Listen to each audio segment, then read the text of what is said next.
Hello, BOL, and welcome to the start of our pre-made season. We are back with Emerald to start. We're going to put Masters on a little bit of a hold until next week, but today we've got a huge match to start us off with. We've got the Mint Crashouts taking on Syndicate. Did I hear one of the guests say what they're actually called now? Who are they still Syndicate TBD or? Think they're either Sean Fan Club or Syndicate Redacted, from what I heard. Okay. We'll get a name in due time, but for now, everybody who wants to cheer for Syndicate, make sure you cheer for Team TBD. And yeah, so tonight I've got a few guests for our usual edition of Otter Talk. You can see it on the screen there. First off, you've got actually I think all three of you are returning guests because I definitely had Z and Espada last season. I think I had Phoenix. So go ahead and introduce yourselves real quick, guys, for anyone who doesn't know who you are. Just go from the top down and see if you want to start. Sure. Spada, play top lane and team captain for Bing Chillers, Winston's Winions. Um, got some former teammates on my team, and we're just looking to win it all. Pretty much that. All right, all right. Z? Um, I'm CZ. I am CZ. a sub on I forgot what team it was, a syndicate team, and yeah, I'm just chilling, having a good time. Glad to be back. For sure. Good perspective on today's match going to come from you, I'm sure. And last but not least, Phoenix. Yo, what's good? I'm Zooey. I'm the mid laner for Crashouts. Making the glorious return with my squad. I got an upgrade in jungle and top, so hopefully we do a little better than semis this time around. Yeah, for sure. And yeah, so when I went out and sent out a questionnaire, I asked you guys each kind of who you thought was the favorite to win. I've seen a Mint Crashouts call out. I've seen a Mint Crashouts call out as well in Bing Chillers. I've also seen one for Monkey Cheers, which is going to make a whole lot of sense here in a second when we get to the predictions. And then I see one Bing Chillers. So I guess the consensus seems to be that Bing Chillers are pretty good. What exactly is your guys' reasoning for believing that? Um, Uh, well, I you want to go, mean, I guess Spada? if we that's just look at their I. team, Yeah. like I know Spada will say plenty about it, but I mean, their team is just people who have done it, like been playing for a while. A lot of these guys are playing in Conk, so we kind of have a gauge on how good they are. I mean, Espada has a good track record in game, um, and everyone else is just really solid. So I mean, it's hard to beat that consistency. Yeah, like even your subs, like you've got Solo Mason on the sub roster if you need. I'm sure he can perform when he pops in. I've seen OTF play. OTF is a really solid player as well, so I guess that makes sense. Does anybody have any more input on why exactly they think Bing Chillers has the key to upsetting our returning champions, the Shattered Spire? Um, I just think that individually, like roll to roll, compared to last season's champions, that Chillers roster is on par or a little better in each position. So I think they're definitely like one of the teams that are favored to go all the way. For sure. All right, and then it looks like the other half of that I was asking about your thoughts on who you thought was a little overhyped. Um, Now, CZ, I do want to go straight to you just because we do have to, you know, point out again the previous season champions, the Shattered Spire. You actually said that you thought that they were good, but maybe a little inflated.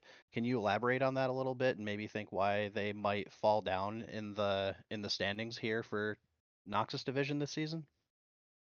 100%. I think everyone can reasonably understand where I'm coming from when I say that no one expected them to get there, but the fact they would, good for them. Look at this split; they still have the same roster, but the roster, the fact that it's still the same, they still have the same issues, and they still have the same strengths. We all know what it is, you know, and good for them. But there's so many more better teams this split. I think it's gonna be a lot more difficult for them to get there. And like I said, last split was really weird with how way the playoffs shaked out. Like, I'm not gonna take it away from anybody. They got the dub, good for them. But it should be. I feel like it should be different this time. Not gonna lie. Okay. We Okay. talking about Shattered Spire? 100%, bro. You know I Yeah. am.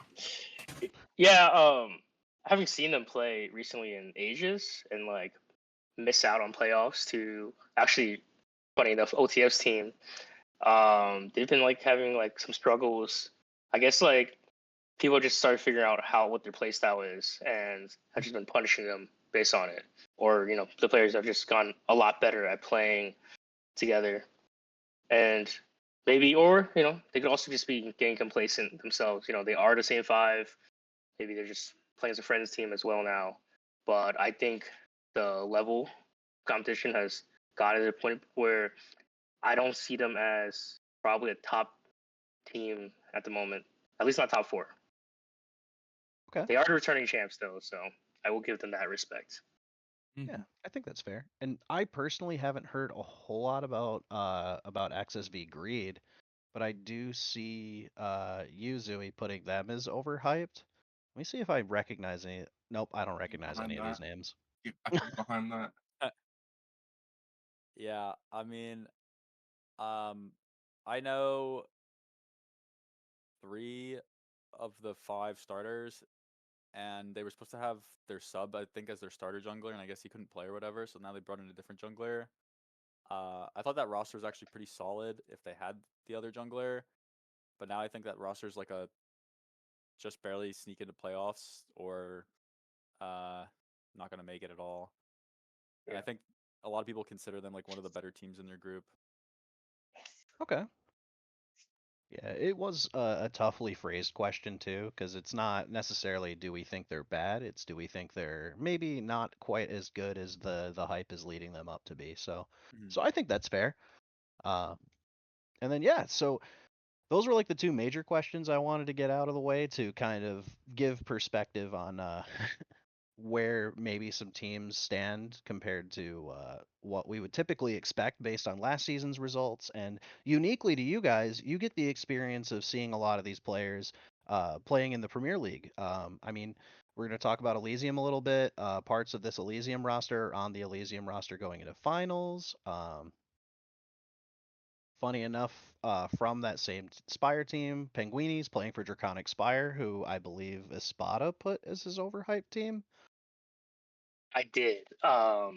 Mainly because I think the jungler is very good. He actually just won Eternal last night in a very dominating fashion.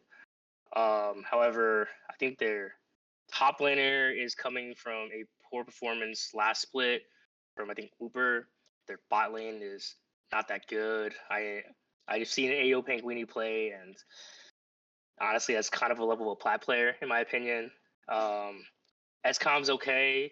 It's pretty much Sailor and Four Wards even more than his Eternal roster. So like I think the roster's good because of Sailor, but no one else brings anything to that team. All right, that's fair. Teams definitely can fall short when you don't have like a selected carry threat from one of the lanes. And but that's perfect because we pretty much have touched on almost every division just in our opener. And with that, we have the monumental task now of going through your predictions. So we can head on over to the predictions, take a quick look at what we've done. Let's take a look at what division we have first. It looks like Demacia is on the screen. And we've got ourselves a Monkeys mirror matchup coming up here on, I believe, the Literal Monkeys Twitch channel. So I think when we do the shout out here in the Discord, they're going to mention it. Make sure that you don't turn away from the Blue Otter League one, but maybe just put it like half and half on your screen. Do half Blue Otter, half Litmon. So we've got a Litmon mirror match. Oh, full disclosure, my predictions came straight from Crewman, your normal play-by-play. So explain to the viewers here why everyone else believes the other Monkeys team is better than the one that Mr. Crewman has put here. I uh, played with players on that Monkey Shears team. Code is actually a current teammate of mine. I think he's very good. After a split of pro swapping from mid to support, so very good, very like macro oriented support. I think like mechanically, he's still working on things, but he's a very strong shot caller. Makes really good plays. Packers, top jungler. Jacob, he just recently won MVP in Eternal last split. He's very good. We're currently smashing in Titan as well. And Instrument is a solid top laner as well. He's played pretty well this last split in Eternal. I think Allfire is probably their weakest player, but he is a weak side ADC, and I think that's what they need with such a strong top side. So this team just works. I think that's solid. Anybody have any more input on that matchup? I have played with the bot lane, both of the bot laners in different splits from Monkey's Paw. Maze has a very tiny champ pool last time I played with him. So the fact that it's fearless is like a big concern for me. And then I'm a Nahor hater, so I can't go any further into detail than that. And then they also have an off. I think Metal's an off-roll top laner. I think was Maze's support the last couple I think splits. he's played top lane before. Yeah. Well, He played support he was recently. a top lane role swap support, swapping back to top lane. Okay. Yeah. Yeah. That's confusing, bro. I can't trust anyone that swaps their role every other split like that. So, I Monkeys, like the others touched on, like their roster is just like objectively good players. Okay. So Over Yeah, under solid on when reason. Nahor leaves that team. week 1. Dude, I don't know, but I know that I play with the players on both these teams actually. Deriz is currently my mid laner for Premier, and I play with Codus, so I have an idea how both of them are. I think Cheers is just a better constructed roster, but Monkey's Paw definitely feels, in theory, like more of a developmental team, just because I know that Derizen and Myth are like I think plat graduates, so they're gonna take a little bit to get up to speed with everything now that we're in like a bigger league. But I mean, I feel like they'll be okay eventually. But the other teams just Hmm. Yeah, that's fair.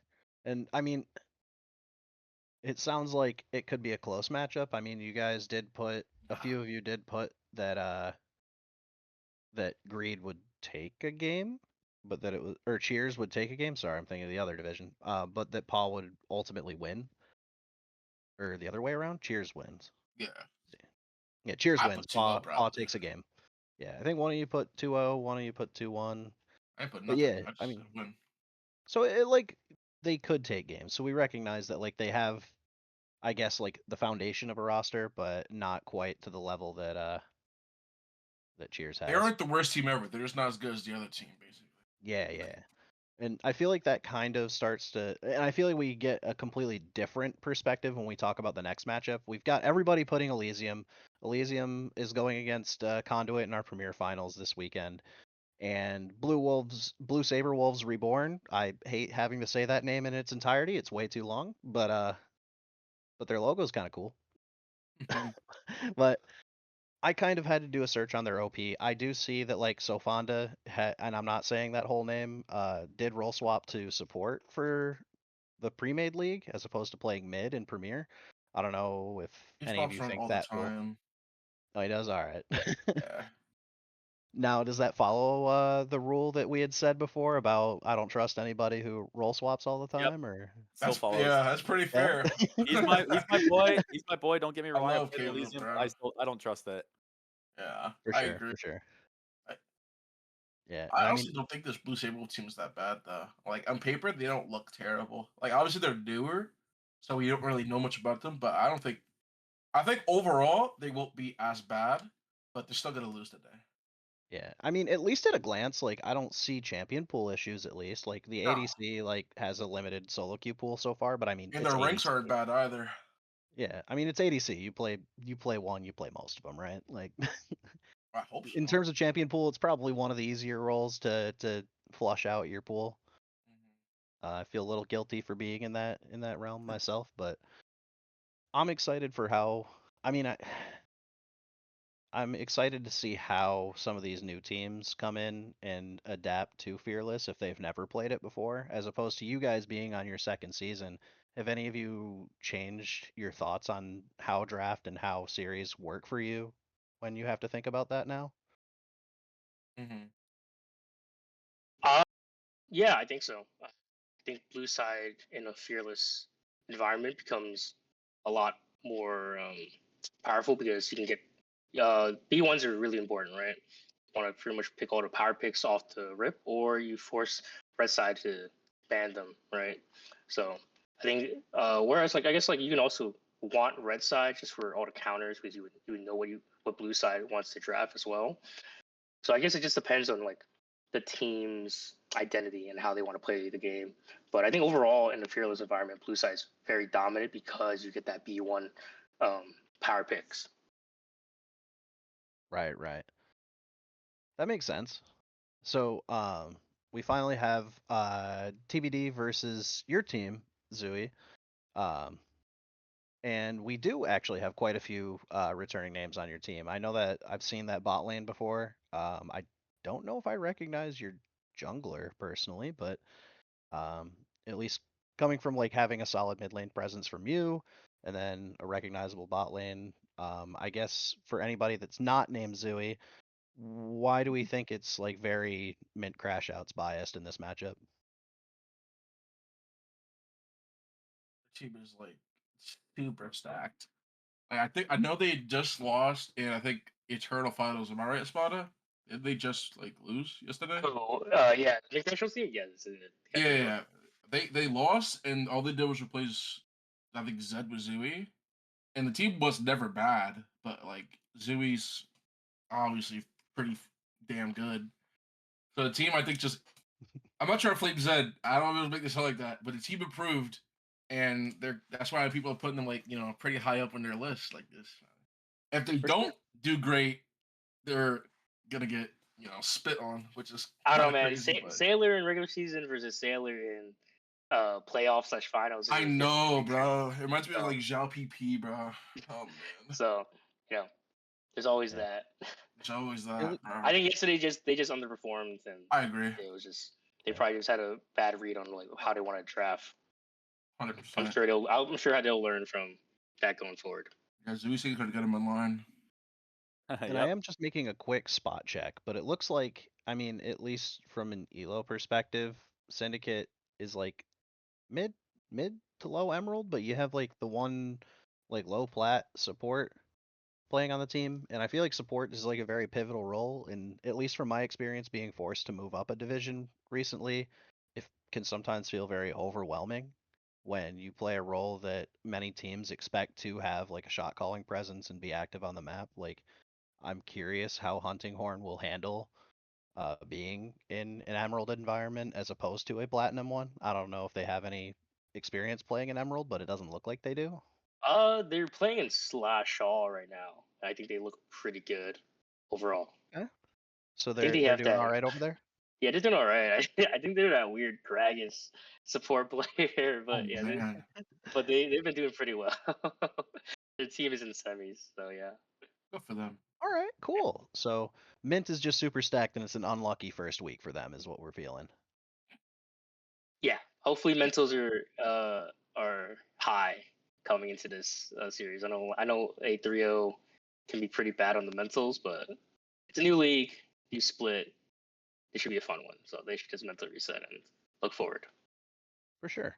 And then we put, even though you said Draconic Spire seemed like a maybe overhyped team, maybe the matchup, I guess, against Conduit Sun is just a little too much in their favor. So what do we think? I guess for this final matchup, what quickly do we think of Conduit Sun? Zooey, do you have any thoughts on the team? Um, If not, no I think worries. they're probably one of the like bottom 5 teams in the league. So even though the Spire team isn't like the greatest on paper outside of Sailor, I think it should be like a pretty quick night for Spire. I It's agree. it's a plat graduate team playing up, Yeah, so it's always hard. Another top laner played in Vank recently. And I he had a think their I think top he had a player pretty is decent. so fraudulent, bro. His Zac is the only thing good. If you I saw did- his Casio top and I think it was like what in that, that, playoffs that that was went that was that was egregious. I agree, but yeah TP I do think exhaust. Are I do we think he's real? still I do think he's still one of the better ones. So I don't know, maybe bro. I maybe that gotta team see it. maybe that team plays their top. So we'll see. But I Maybe. mean, I don't know. I think If they play Draconic the should top, still it's be. doable. Yeah. All right, with that, let's move on over to, and I believe I just changed it for you. Yep. So this is where our prediction sheet's gonna get a little scuffed. Some images have not quite been updated yet, so we're gonna Refresh the talk you page. guys through it. Yeah, so some of the images not quite there yet. Still working out some kinks in the overlay, but our first matchup we've got is Syndicate Suit Syndicate Suit Sprites SSS versus Maelstrom, and it looks like a pretty consistent voting for the Suit Spires across the board. Do we think that it's more of a weakness on the side of Maelstrom, or more of Soot Spires look really good this season? I think Maelstrom just looks weak. Yeah, I could be both. Yeah. I think Sprite's bot side is really nasty. But I also think Spread has like one of the better players in the league and are a better team as a whole. Which player is that? I see Thrasher Canella's flaming me to speed up in the chat. So Thrasher's good. He was my teammate. I thought he was a very good carry jungler. I know Q or ERW is playing down for some reason. You know, like that's a little weird. But he was a Vank support the last two splits. Pretty solid multiplication, there. bro. Chill. Yeah, Canella is solid. I think their unknowns are their top and ADC, but from what I've heard, they're ADC like looks really pretty. nasty. They're like pretty solid. Yeah, I've seen their OPGGs pretty good. Yeah, I agree. I think Canella is. I played with him before on I think it was 2 splits ago with GG before everything went fearless. So I know for experience how disgusting he could be, and as long as his team plays around him, they'll be disgusting. Mhm. And we've already talked about the second matchup too. Bing Chillers looks like, is it unlucky for Monkey's Manor, or do like they Very. look like they have a chance after this week, or are they looking a little? Because I think they I can sneak. mean, I think they can sneak in a couple wins here and there. They will. But the issue is I think the top four of this of Noxus is pretty set in stone. That's the way I see it, at least. There are chances of upset, but I think it's really difficult. You know, What's something unless a weird team like happens? really underperforms. To be fair, we are playing with a different roster due to unforeseen circumstances. So we have an E sub and a different ADC, Oh but I man. think we should still win. okay, yeah, I think that's fair. So I guess if they had a bright side, what would you say Monkey's Manor's bright side is? Like, how do they win games throughout the season if they're a bit lower on the totem pole in Noxus? I think Yumi's a pretty good solid Yeah. ADC. I guess like bot lane should be their shining light. If they do want to play through any lane. Another top laner is pretty solid as well. Fresh Burger's Plus, pretty Um, I think Fairbanks is not the worst jungler ever as well, so I he's guess not gonna lose him the game. the thing is he's coming off 2 splits of playing support, I think. So Oh wait, Yeah. yeah, wait, he used to play Rel jungle all the time. I yeah, remember yeah, that. yeah. That Never explains why their mind. jungler's name is Pharomancy, huh? I'm a top laner, bro. I don't read into that. Oh yeah, it's You don't play Ralph. real top, bro? That shit Ralph fire. Chill. I remember that. I remember that arc for you, bro. Relax. But yeah, as I'm being directed to speed the hell up, we got Shattered Spire versus Team Mid Only, which is not to be confused with Team. Hang on, there's a TSI that just lost in Premier Semis. They're in here too, right? Team Solo Invade. Yeah. Right. Team Mid Only. Uh, I haven't heard a lot about Team Mid Isn't the Only yet. support like gold or something? I think a Uh lot of that oh. team is I gold. think that team is eligible for BOL plat. Yeah. How did I sneak into this division? Oops. Oh, Man. the support's plat, but yeah, I don't know. Yo, I could play in this division. No, They're like some please, graduates, please bro. don't kill me. They have a Jace top player though, so Okay. Jace has some pop off moments when he gets his lane not completely griefed by exactly. jungle intervention. Look, man, just gank to Jason and chilling.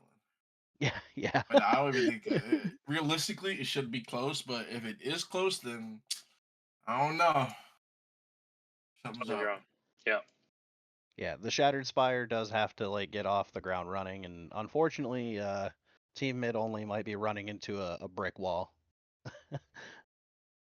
So the final matchup for this division is Original Sin versus Goon Squad, and Goon Squad is a pretty good household name in IBS and now IBSG, Hear what you just said, bro? but but I don't know about Emerald, man. So Did you yeah, all did three of you you, vote them? Like, I love all how the three of you GSG put is the only thing we see, and it's under your name. Like, yeah. So I yeah, love you a original. lot. So yeah, all three of you put Original Sin. Crewman put Goon Squad Gaming, probably because he also, I believe, has casted for the division Goon Squad Gaming has been in before. But Mm. again, this ain't IBSG. So where do we think it goes wrong for them? I mean, I think they Everywhere. get outclassed everywhere. Oh, Zed's on this. Is this the team Zed switched to after last night, or is this the Yes. same Zed? Yep. Okay. I'm playing tonight too, so Oh, let's go. is there? You are filling in. Is it because Mm-hmm. McFeeds is too busy playing Pokemon again, or? McFeesh just misses me. I don't know. Oh, you're not subbing in for mixed feeds. Okay, you're filling in for Butters. No, I'm filling for Terps. Oh, you're playing top. Okay, okay. Yes, sir. All right, I'll ask McFeeds Oh, maybe I to should change stream my his prediction POV. then. With my luck, Wow, he'll bro. just like stream Pokemon Showdown like during lane instead. But yeah, so You that's guys gotta Noxus. talk about that one. It seems pretty clear cut, so we'll see how that goes. Are either of the two remaining divisions, Ionia and Freljord, like, are they going to be the same case Freljord for you does not guys, or? deserve to be talked about Uh, respectfully. Freljord needs to be skipped entirely for the entire Yeah, I season. don't those know why two. Freljord exists. They're Well, just so All in all weak. respect, it's it's literally Gremlin's group to lose. All It's just right. it's a group of life. We're just gonna see a bunch of teams get out of that group and get first rounded anyway. Yeah, In I my mean, I opinion. see a few, like Unironically. I see a few in there. Like I see the Glacial Org back. I see Conduit, who this is not by any means the roster playing in Premier Finals, but as far as I'm aware, this is not them, right? Like Pinay is their No, it's jungler not. though, still. He's the juggler, yeah. But Yeah. Yeah, everything else is different. and then it's everyone else. They Okay, don't have Lord like Isama, surprisingly. So Yeah, ooh, maybe it's just a schedule thing. I don't know. yeah. I feel like with And I him the team wonder, is way different. yeah, because Soma and GVG are both listed as subs. Like I know both of them have been known to perform in the division before. Like I figured they'd be part of the roster, but maybe scheduling restrictions or maybe these other guys had a good tryout. But They've been the same team for a while. okay. So we've got the XSV mirror matchup going on in Ionia, just to kind of switch gears. I've personally never heard of XSV before. They've been playing elsewhere that you guys know of? Uh, Squad they're like Brawl? so they're new. Gluttony is playing in Aegis, and there was a XSV Rutledge team in Slash Shaw that lost to a Cloud Gaming roster. So there was that. Oh, poor Rutledge. But so it's gonna be a mirror matchup. Do we think whichever team takes this match says a lot about their standings in the entire division as a whole, or do we think that we're not? It's gonna be up in the air after I week mean, one. Nothing's if been Pretty said. long if split, bro. I think if Greed wins, it's an upset. If Gluttony wins, they solidify him as the first seed. I just don't really have faith in Greed winning. They have an auto-filled ADC, um, in Kaz, and they have a different jungler than the one I originally thought was on the roster, who looks like a downgrade. And I mean, Spooper to Spooper. So True. yeah, I didn't know Yeah, who to that's pick, fair. so I just kind of just went with whatever the dark told me to pick. So I went with Gluttony because they have a track record.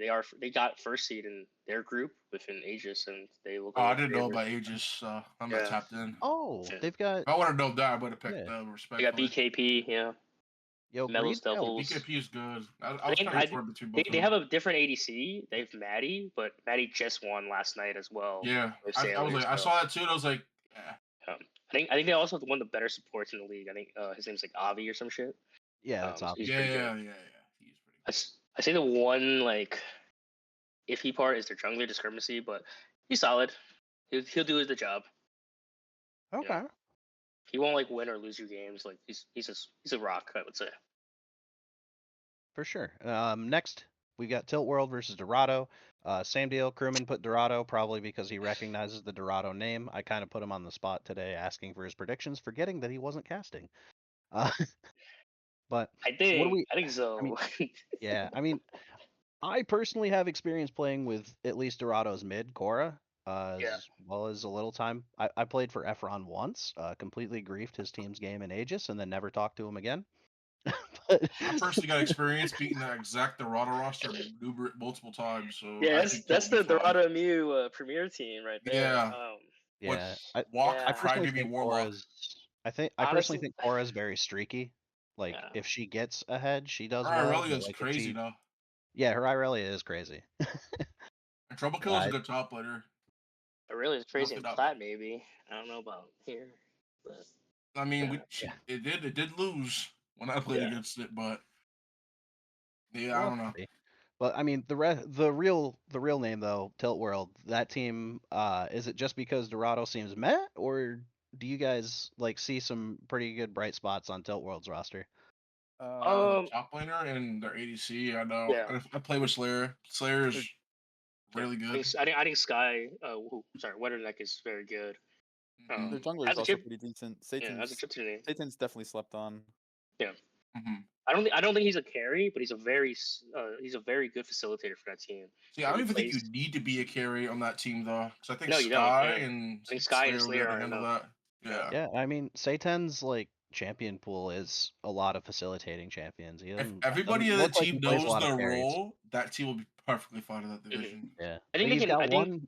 He's got one Nefido game recently, and that's about. Sorry, Nefiri game recently. But otherwise, like, yeah, facilitate. Like Zinzao main 65% win rate on Sejuani. Like, just show up and gank my lane, dog. hmm mhm. Like, Humble jungler. for sure, for sure. And then finally, oh, we have two. TTM, you guys say across the board, same deal. Anything to say about TTM?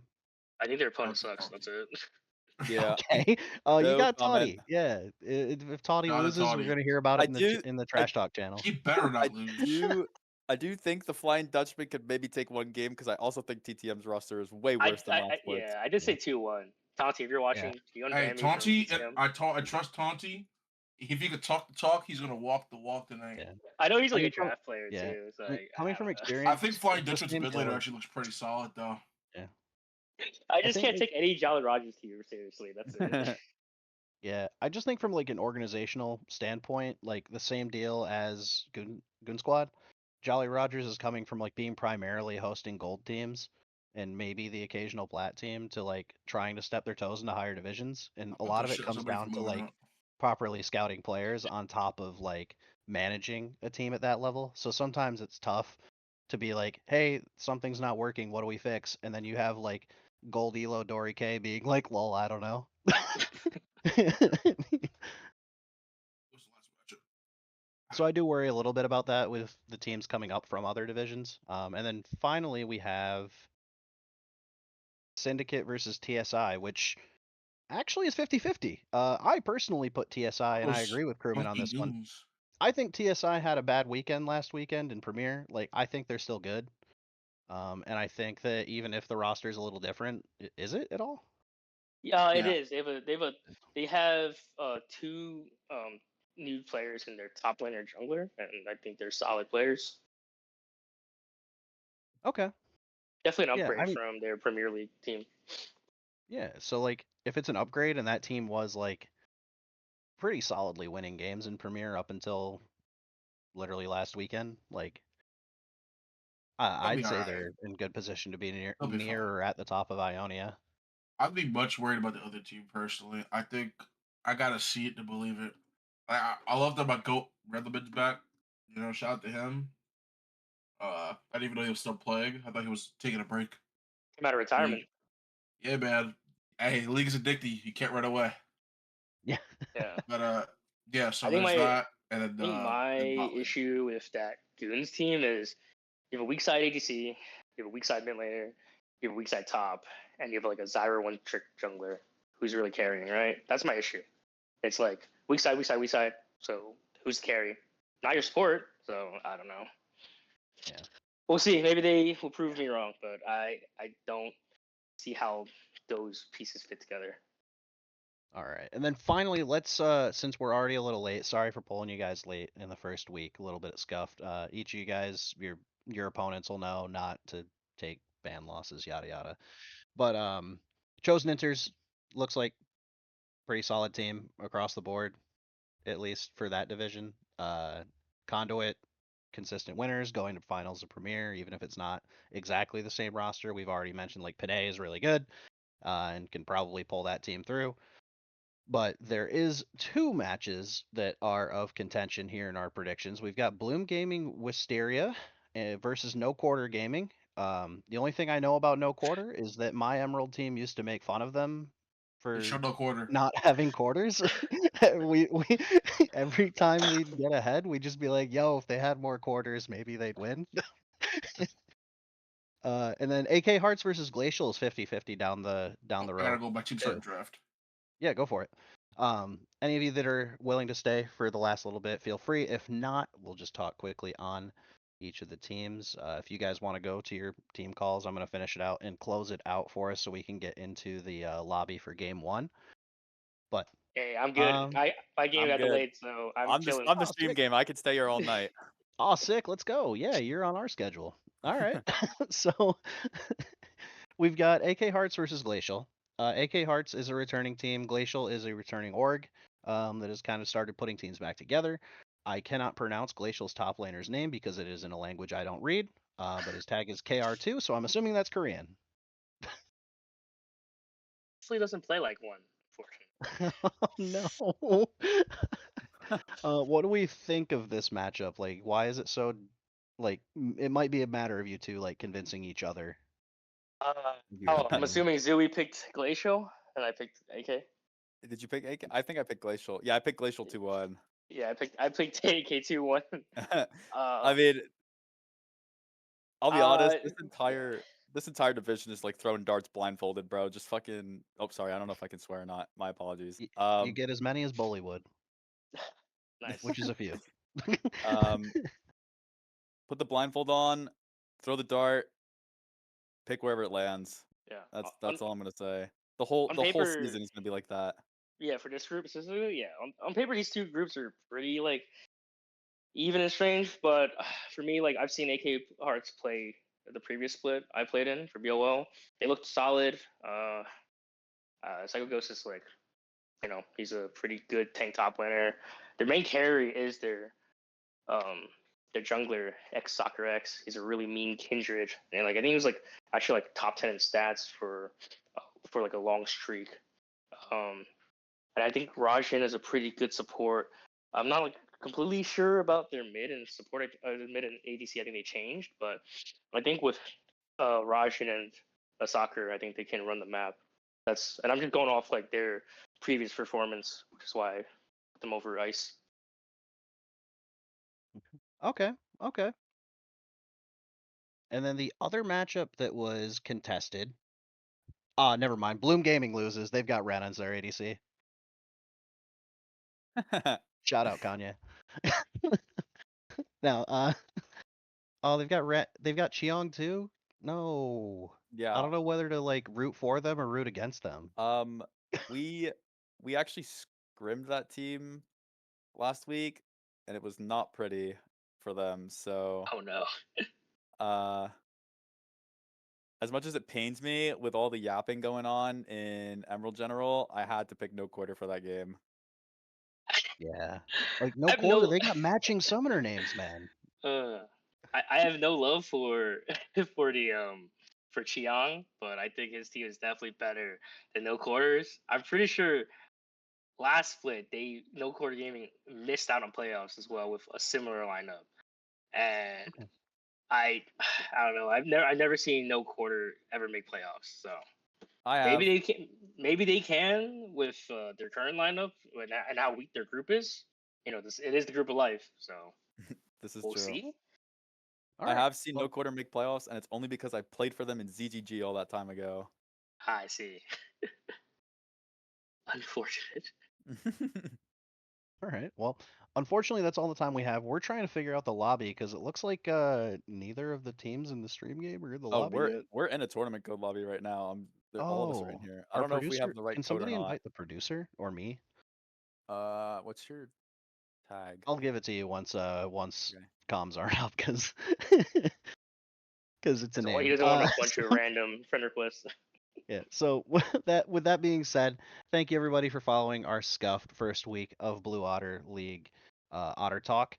Joining me is going to be Box Kimchi here in just a moment, brand new caster to BOL. So give him a round of applause when we get in here, and we'll see you all very soon.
Hello and welcome back, everybody. It is me, Dory K, once again, except now you can see my face and you can see the face of my co-caster. Everyone, please welcome Kimchi to this stream. Hello. Hello. God, So, my eyes you're hurt. going to be Sorry. seeing much more of Kimchi here throughout the season, but we're going to be covering for your usual casters, crewmen, as well as Storm this season. Storm moving up from the Gold Division to start casting Emerald now, for the division he actually makes content for.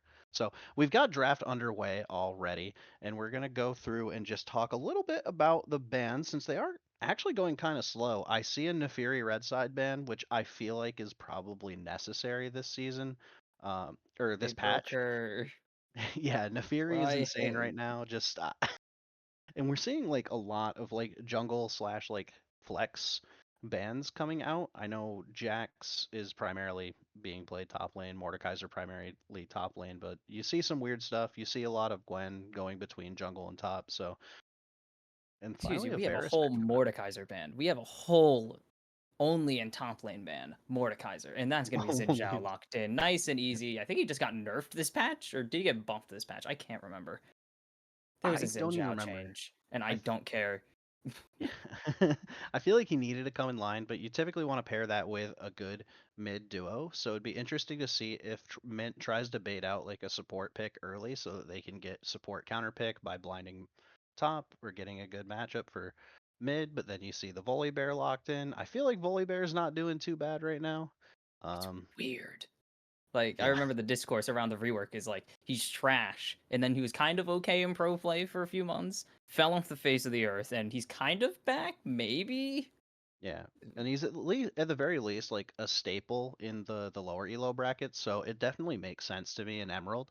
Um, Solo I queue think solid menace. pickup. At the very least, like he's got the 1v1 potential into Xin. He's got sustain through his W. He's got good AoE into skirmishes. And being paired with a good ADC blind in the game right now, Tristana. Champion's really been popping off as of late in As of late, it's been 3 years. is it 3 years now? It's been Oh my god. almost four Well, I've years seen since Tristana broke into the yeah, mid lane and just kind of stayed there yeah. forever. We've been seeing her in mid lane a lot, but like the changes to her to give her back like her scaling potential, like her ability to actually play the game, from a traditional ADC standpoint, feels pretty good to be able to play her bot lane again. Uh, Being actually Xayah picked into it makes a lot of sense to me. Tristana wanting to go forward kind of Ooh, gets punished by pulling the feathers. You can ult out of the rocket jump, so the support matchup's probably gonna make a difference here, depending on Zaya what you do Karma. into Xayah Karma.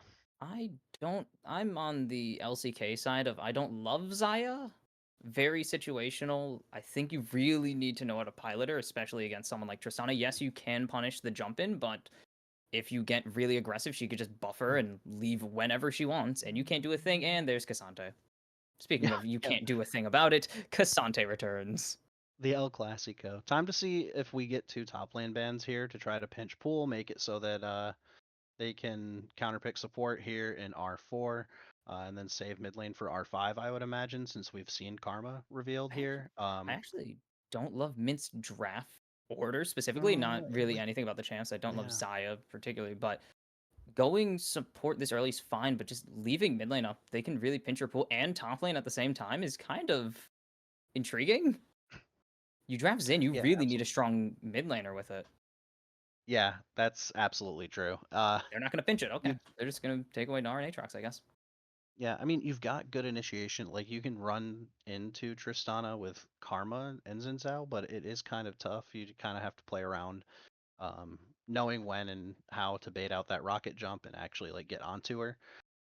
Top lane, Cassante, notoriously difficult to do anything against if he gets literally anything. And we actually see the Rakan locked in as a response here. Have a lover's tiff going on in the bot lane at least. Triss still pretty flexible. They have actually set them up. Sin have set themselves up really well. They can send this Triss mid pretty easily if it has a good matchup. If not, play a bot lane. Just kind of wait. Tristana has really good scaling. It's kind of outranges Zaya pretty easily. Zaya second lowest range ADC in the game, if I'm not mistaken, excluding Neela, because she's a melee champ. Yeah, Only she beats fits into Kaisa in the range. yeah, she fits into the tier just below the bottom there for most traditional ADCs. Um, And the Kale actually, I don't know how I What? feel about Mint's identity. It just like it feels like they picked a jungler that like wants to go forward and play into the river and try to create skirmishes, create advantages in like the Dragon Pit and the Baron Pit, Herald Pit, Grub Pit, whatever you want to call it. Uh, but then you have a bunch of champions that like don't really mind just doing nothing. This is a And the Rel, really. They're kind of in the wait. range no man's land here. This is Karma mid, it seems. Yep, and then Not Rel counterpick shocking. into Rakan. It, at the Into very least, from a Rakan. matchup standpoint, makes sense to me. Bot lane works, yeah, and the mid lane can definitely work if this Karma pilots it properly, but again, as you were putting it, they're in the weird no man's land of range. Xin and Rel want to go forwards, Karma can support them, and then Kayle and Xayah just kind of want to stay very far back, but they can't do that safely against Cassante, Rakan, Volibear, with no one sitting on top of them. And now add Irelia onto that in presumably the mid lane. Actually, they are going to send this Trist down into the bot lane. There's a lot of jump potential that Xayah just can't really avoid most of the time. Yeah, Xayah can ult out of a lot of dangerous things, but you can layer so many dangerous things. Not necessarily like stacking, right?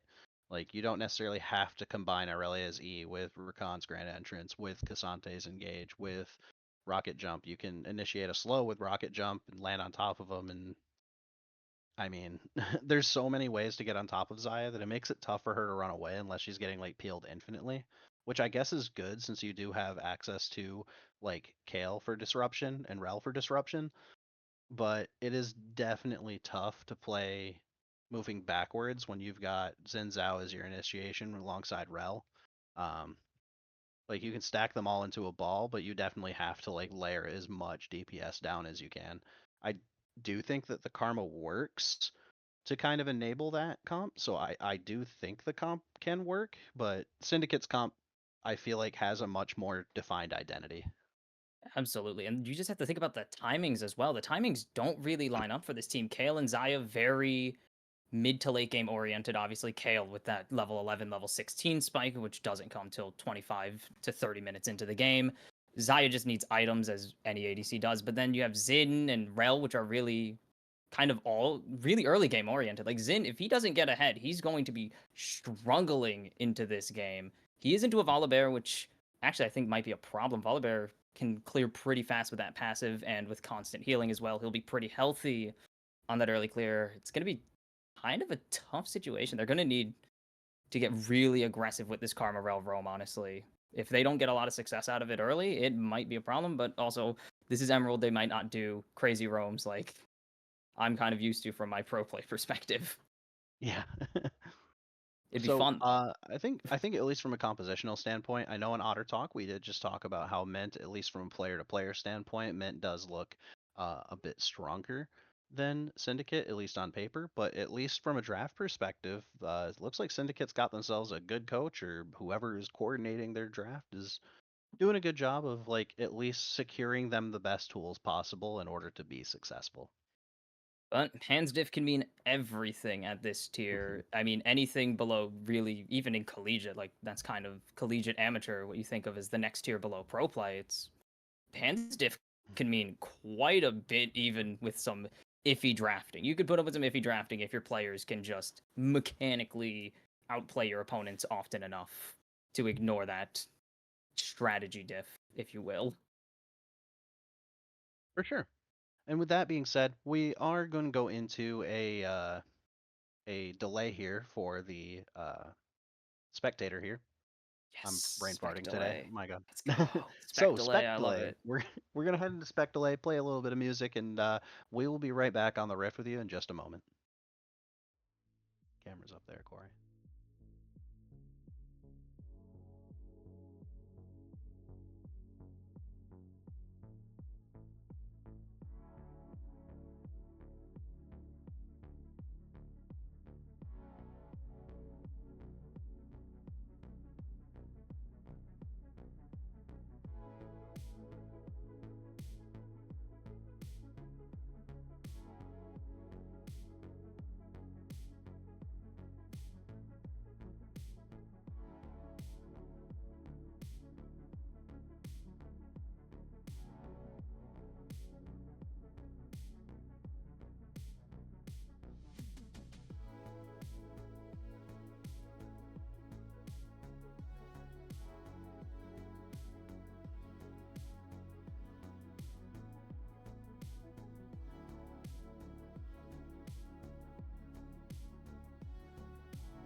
And we are on the riff.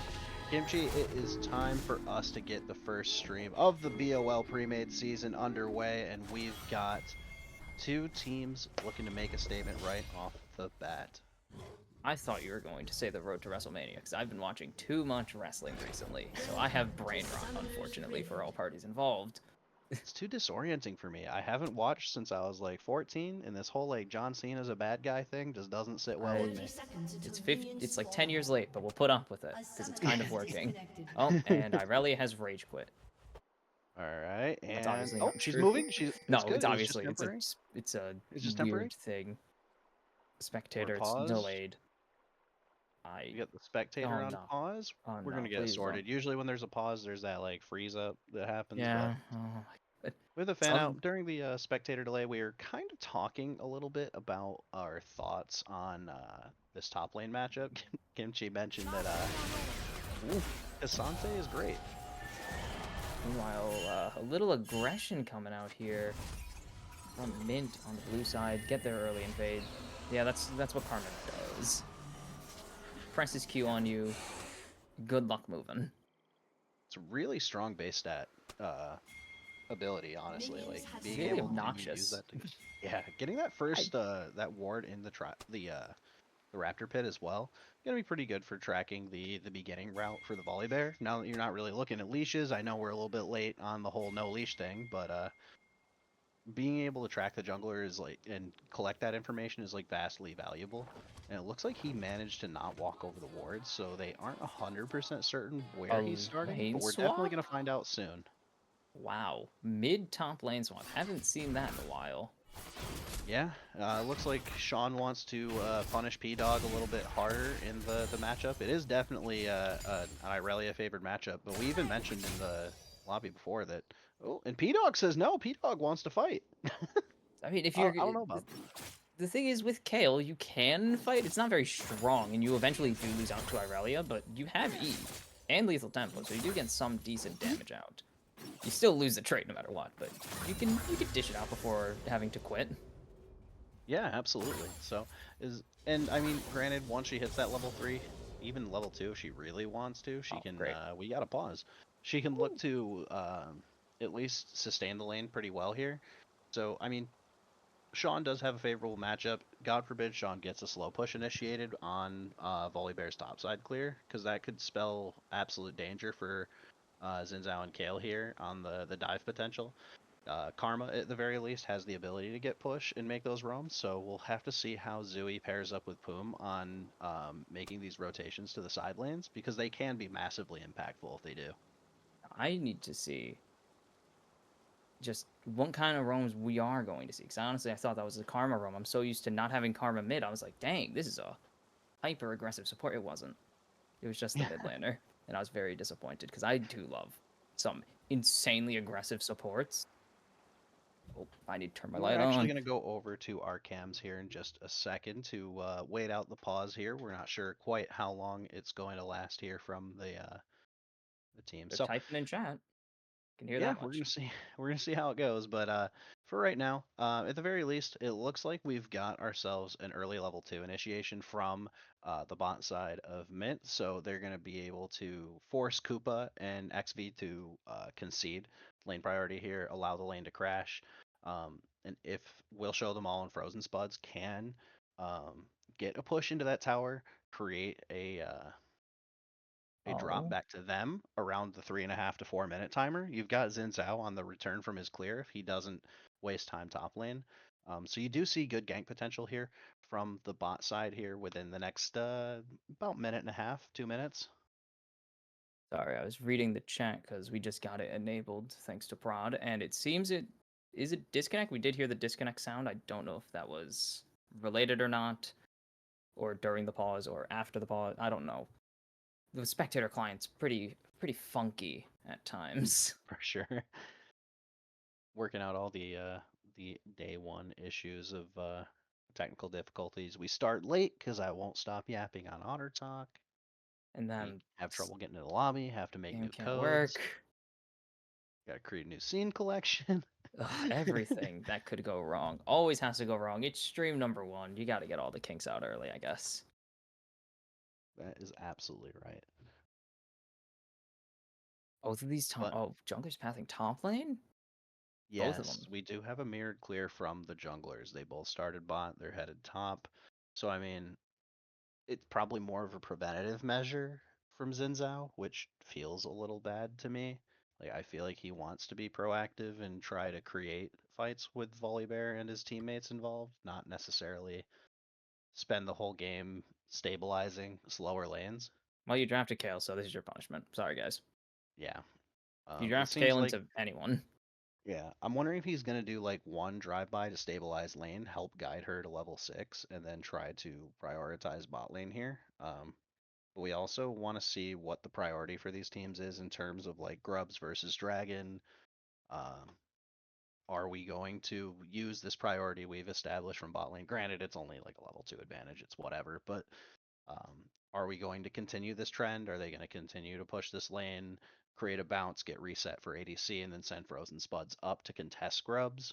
Uh, I'm gonna. because that's the only way to do it is getting priority bot because mid and top should have stable or favorable matchups.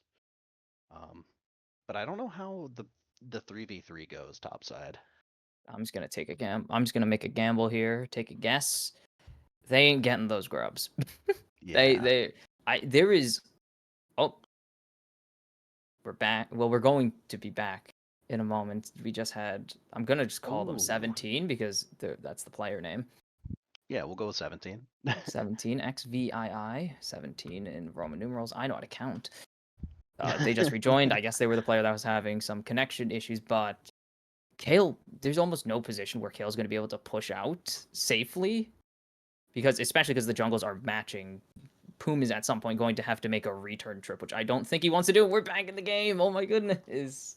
Okay, it looks like yep. And we're in the game for real this time.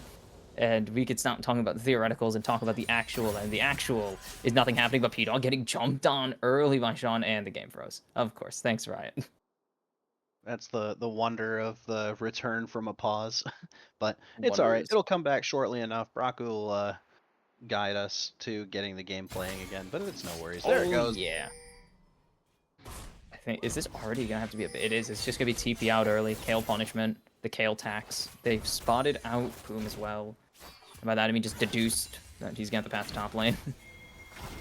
Now take a look at what Volibear has decided to do. He wasn't sure when that ward on Raptors went down, so he actually chose to skirt around it, go Krugs, and then he's going to start to reverse his path towards bot lane here shortly, which, I mean, abusing Irelia would be good, but I'm curious if it's going to throw off his camp sequencing, or if he plans on just letting everything respawn, reset his camp sequencing, and then try to impact his lanes in the meantime.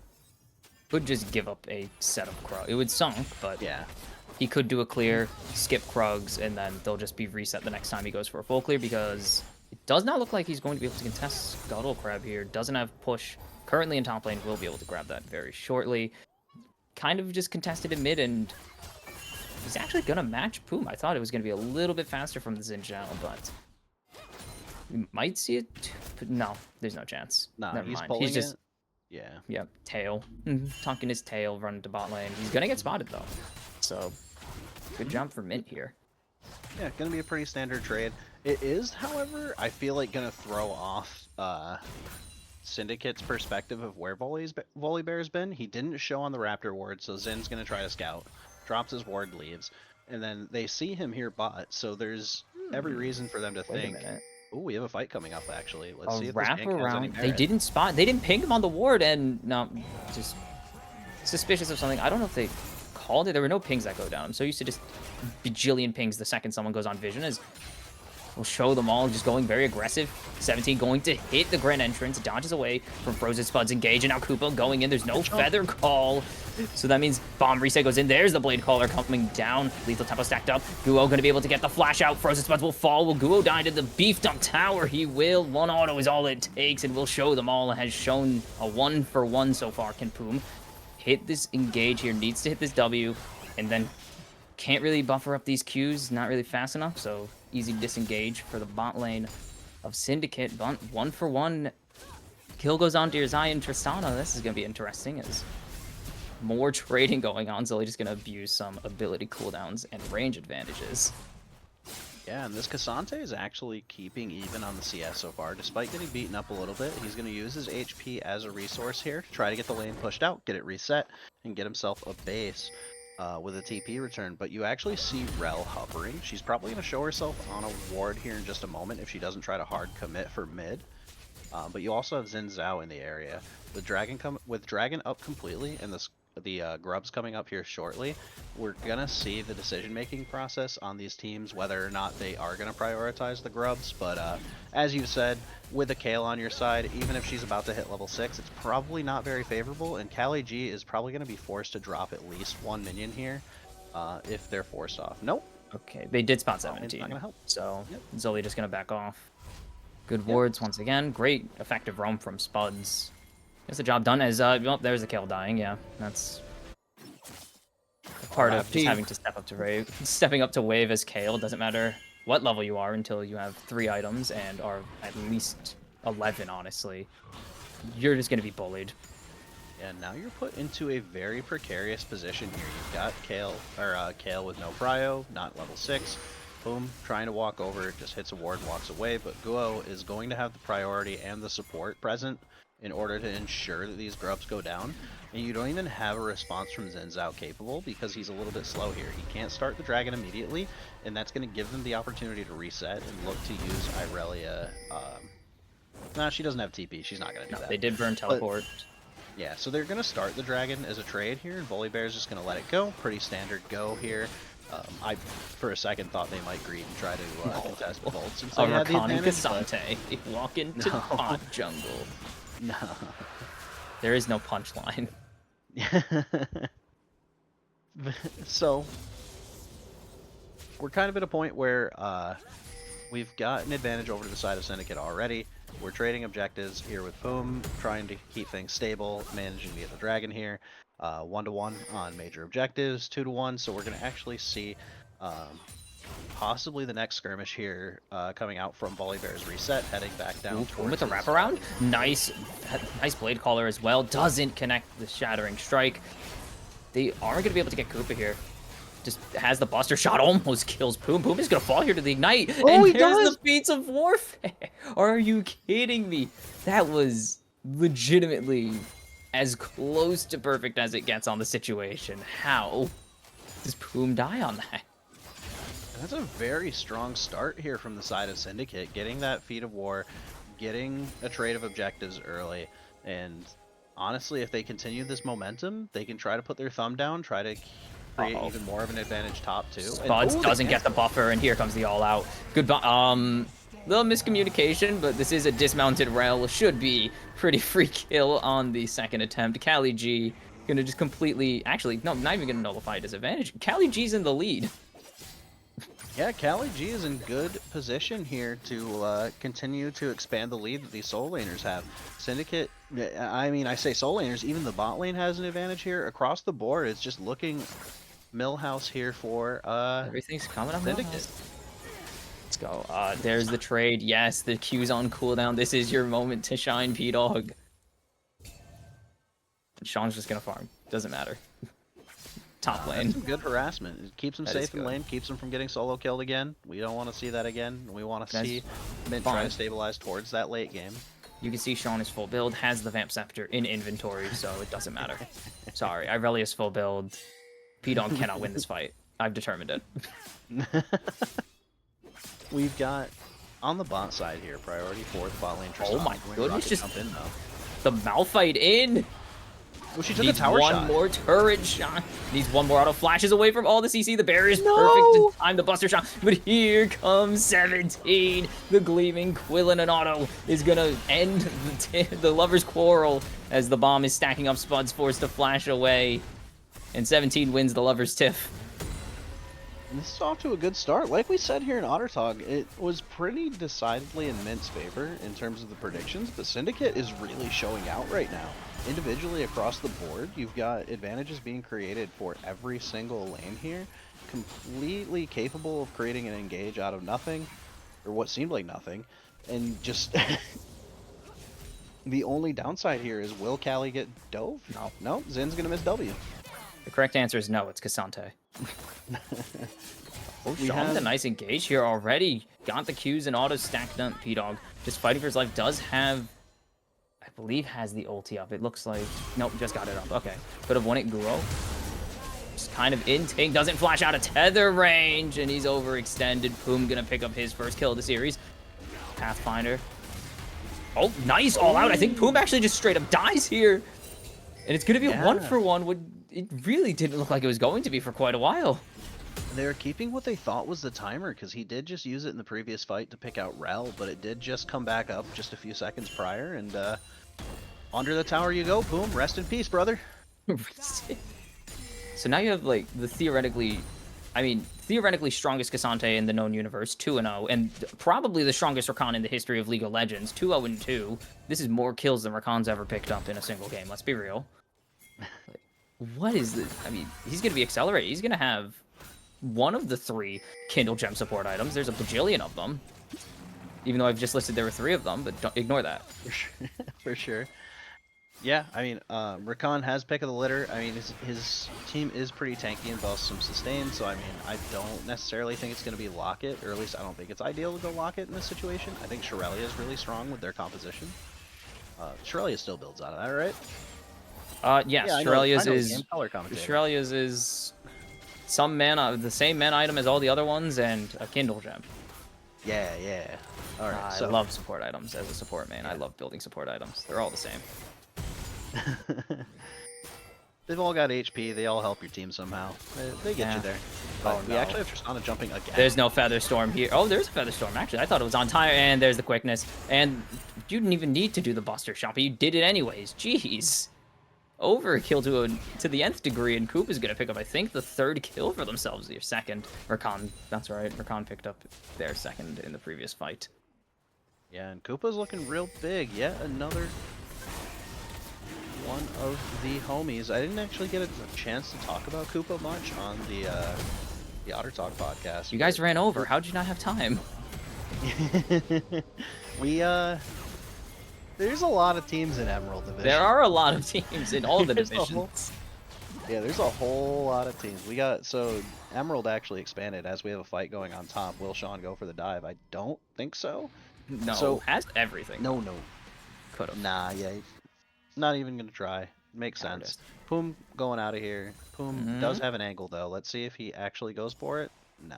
Depends on how... No, he's wrapping around. It depends on how aggressive Sean is. Assume something's up. Just gonna hang around for the turret plating. Felt something was fishy with how aggressive P-Dog was positioning there.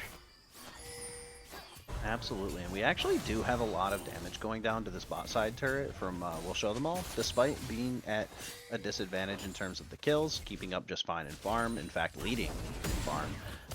Not by enough to make up for 4 kill participation, but I mean, it's progress. 3 plates is a lot, and I mean, first tower is another one of those feats, so it is a 3k gold deficit nearly, but there are definitely outplay opportunities, and Kale is almost level 11 Feats are here. gone. So...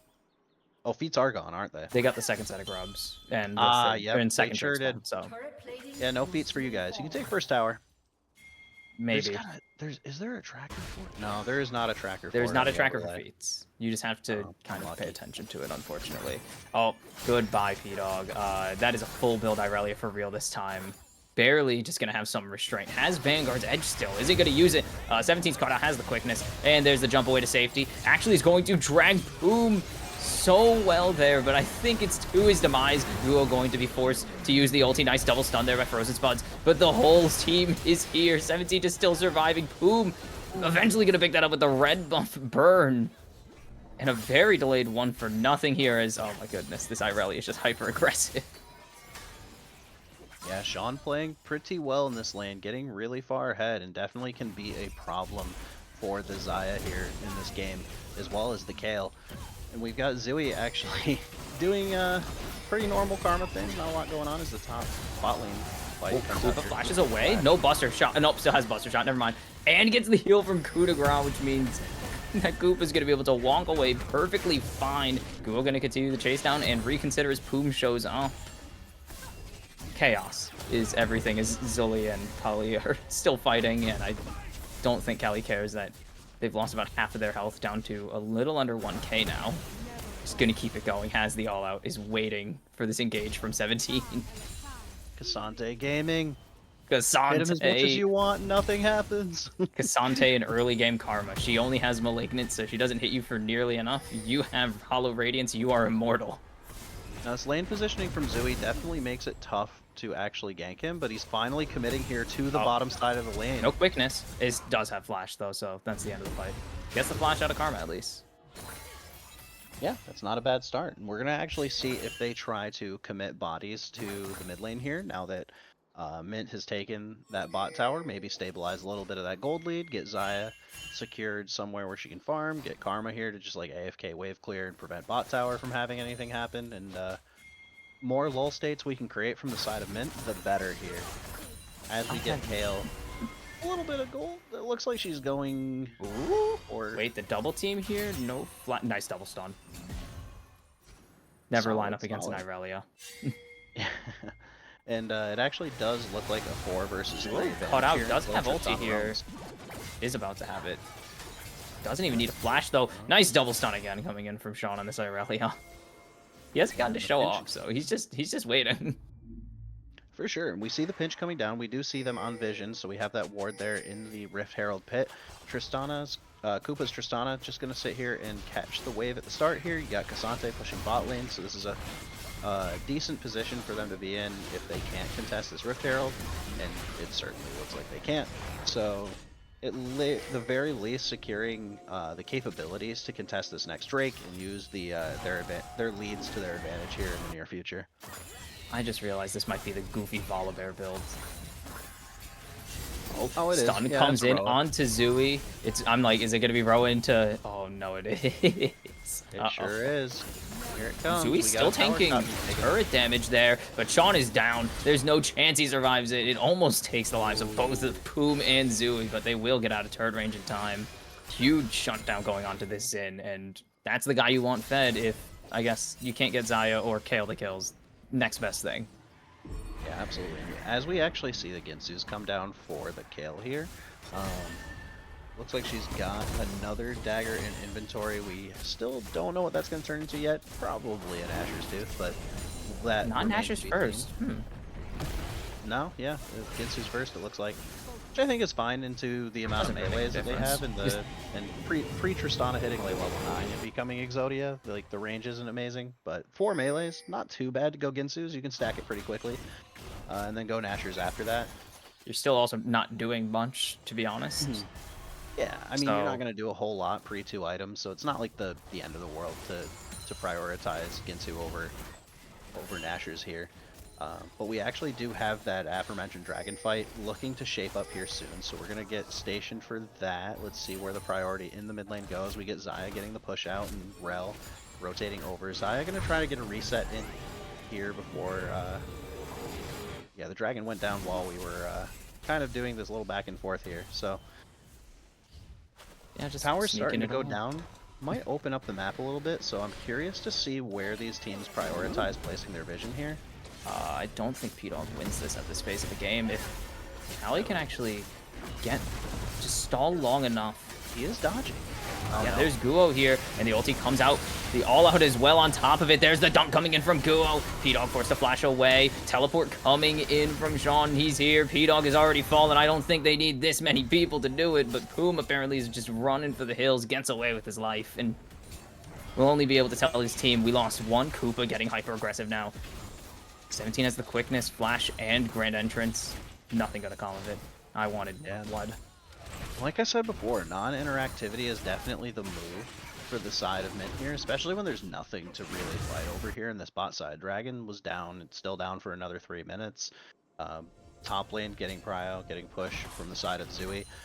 So I had mentioned, like, as towers start to go down, you look to see where the vision line gets established and where these teams are going to prioritize keeping safe. You can usually just like toss Kale into whatever lane needs captured and teleport her if you're like absolutely desperate for a 5v5. but the less you interact and the more you just keep lane stabilized, the better it is for you guys, especially as you approach only level 12 here on the Kale, pushing level 13 almost. You want to see Kale get a hold of her items, get at least 2, try to get towards that level 16 spike before she starts to get into these fights. When Zin's out of the way he is, you got a tower going down. Callie just might doesn't actually fight care. back. Nope, He just does not gonna care. hit a Q. Hold on, you're not ready for this sick tech. Presses E. Oh, misses the Q. Never mind, things have changed here. And actually, he's going to need backup. Just needs to buy time. Almost has that all out available. Volibear Has coming Guo up. coming up. And I say needs to buy up. No. Sees the teleport. This fight's over.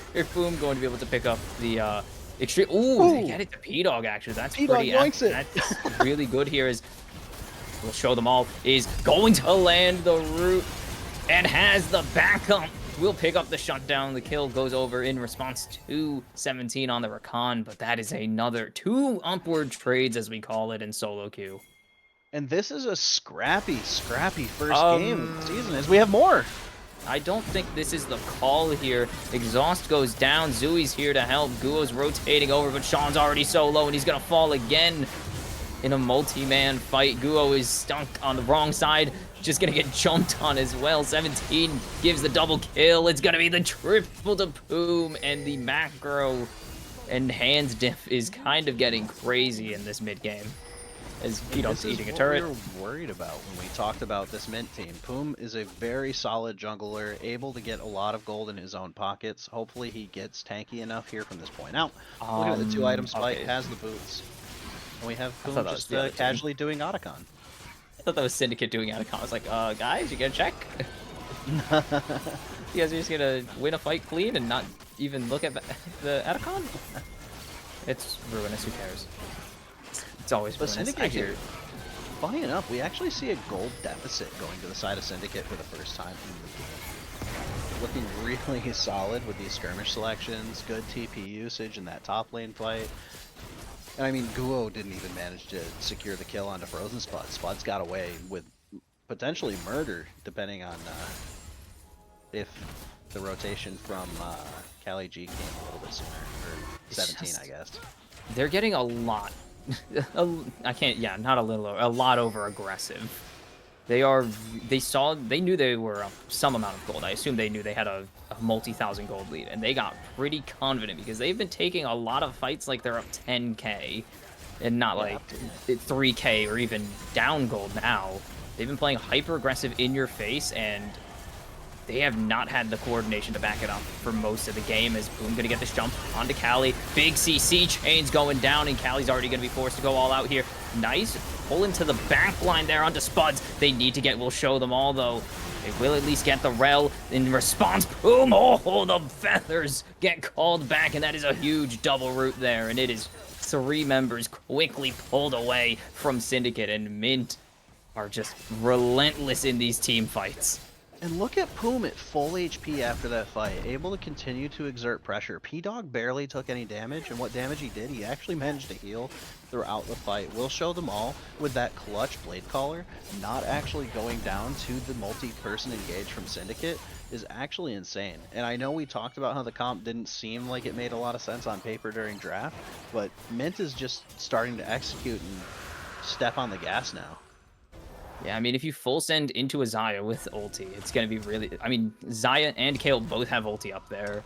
It's going to be a really hard sell on getting either of those 2 picked off, or really anyone getting picked off, because Kayle can just ult Poom whenever Poom wants to go in. Yeah, and this was such a solid lead, and while you still are looking at a solid lead on Poom, you're getting the gold differential just shrinking from the side of Syndicate for the players that did have an advantage. And now you're looking at a 3k gold lead the opposite way. There's not a lot you can do outside of getting Koopa the ability to free fire. I mean, it's definitely possible.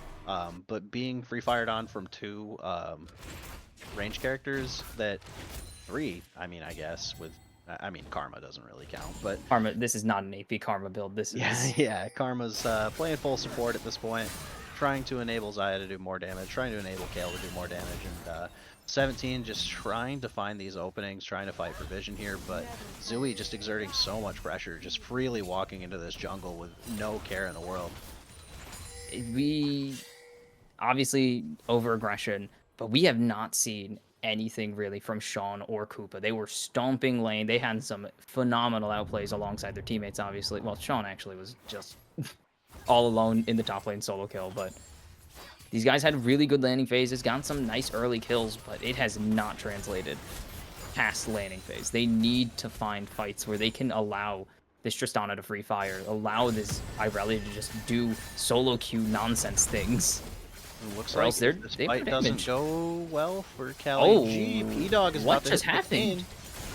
Top lane 2v1 goes horribly in the favor of not Irelia, as Callie is just getting shredded. This Kale has 2 items, and you aren't really going to have any damage as Cassante.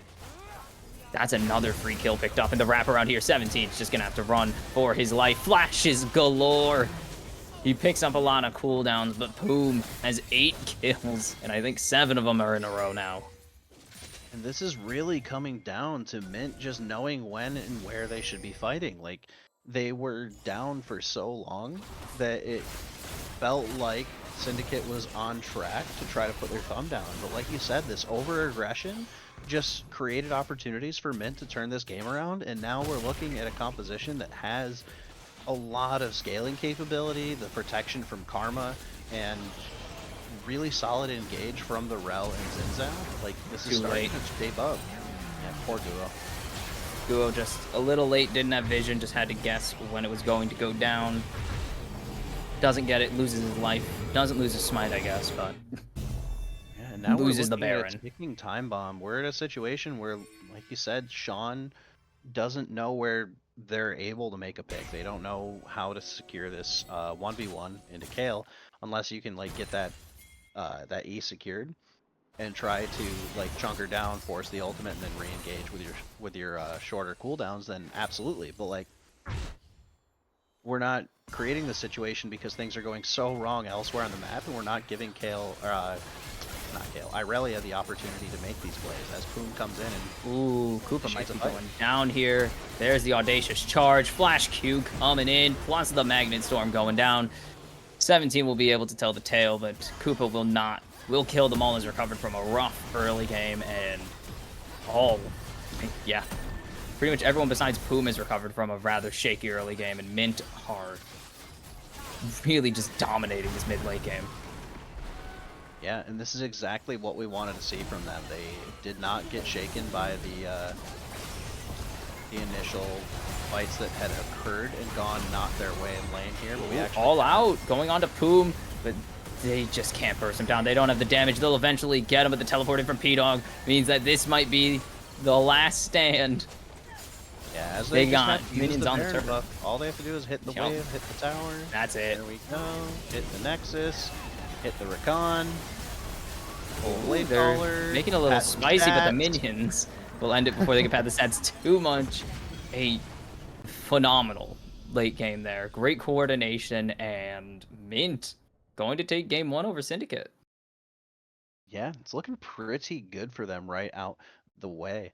This is not looking good for Syndicate. They've got these leads and they need to find a way to secure more with these leads without just throwing their entire gold lead away.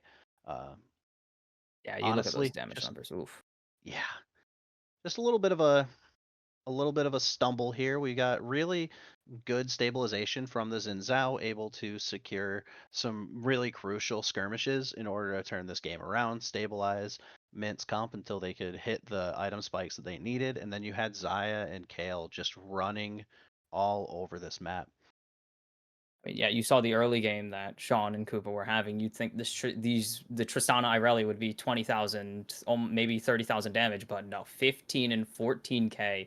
I mean, we'll show them all pretty much. Only was there for the last few team fights. Only put up 16k. Zooey obviously putting a poke, but the Kale, no damage early game. That's how Kale works. And just through these mid-late game team fights, 26k damage. By far, like the most important player besides Poom on the team, and can't really argue otherwise. And they gotta put a cap on something. They either gotta cap their aggression or they gotta figure out how they're gonna 5v5 harder and come out on top of it. Yeah, and they definitely like Syndicate definitely had the tools in their composition in order to do what they needed to do. But the layering wasn't the greatest. Like Koopa's individual play, pretty good. Good usage of his flash, good attempts to get ahead. 17, very good engages in the early game to get that lead. But they just need to utilize that lead to take first tower. Like we'll show them all got 3 plates off of getting killed just because of poor lane assignments from Syndicate following the kill. Maybe they didn't reset the wave properly, or something along those lines. But giving away these like slight gold exchanges that allows Will Show Them All to stay in the game instead of being completely out. Same with P Dog on the Kale. Pre 6 was not dove a single time. I think that there's definitely opportunities if they continue to draft the way they're going to for Syndicate to get these leads in the early game and just keep them. Otherwise, we're just going to see mint domination for the rest of the series. All right, and with that, we're gonna leave.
Hello, and we're back.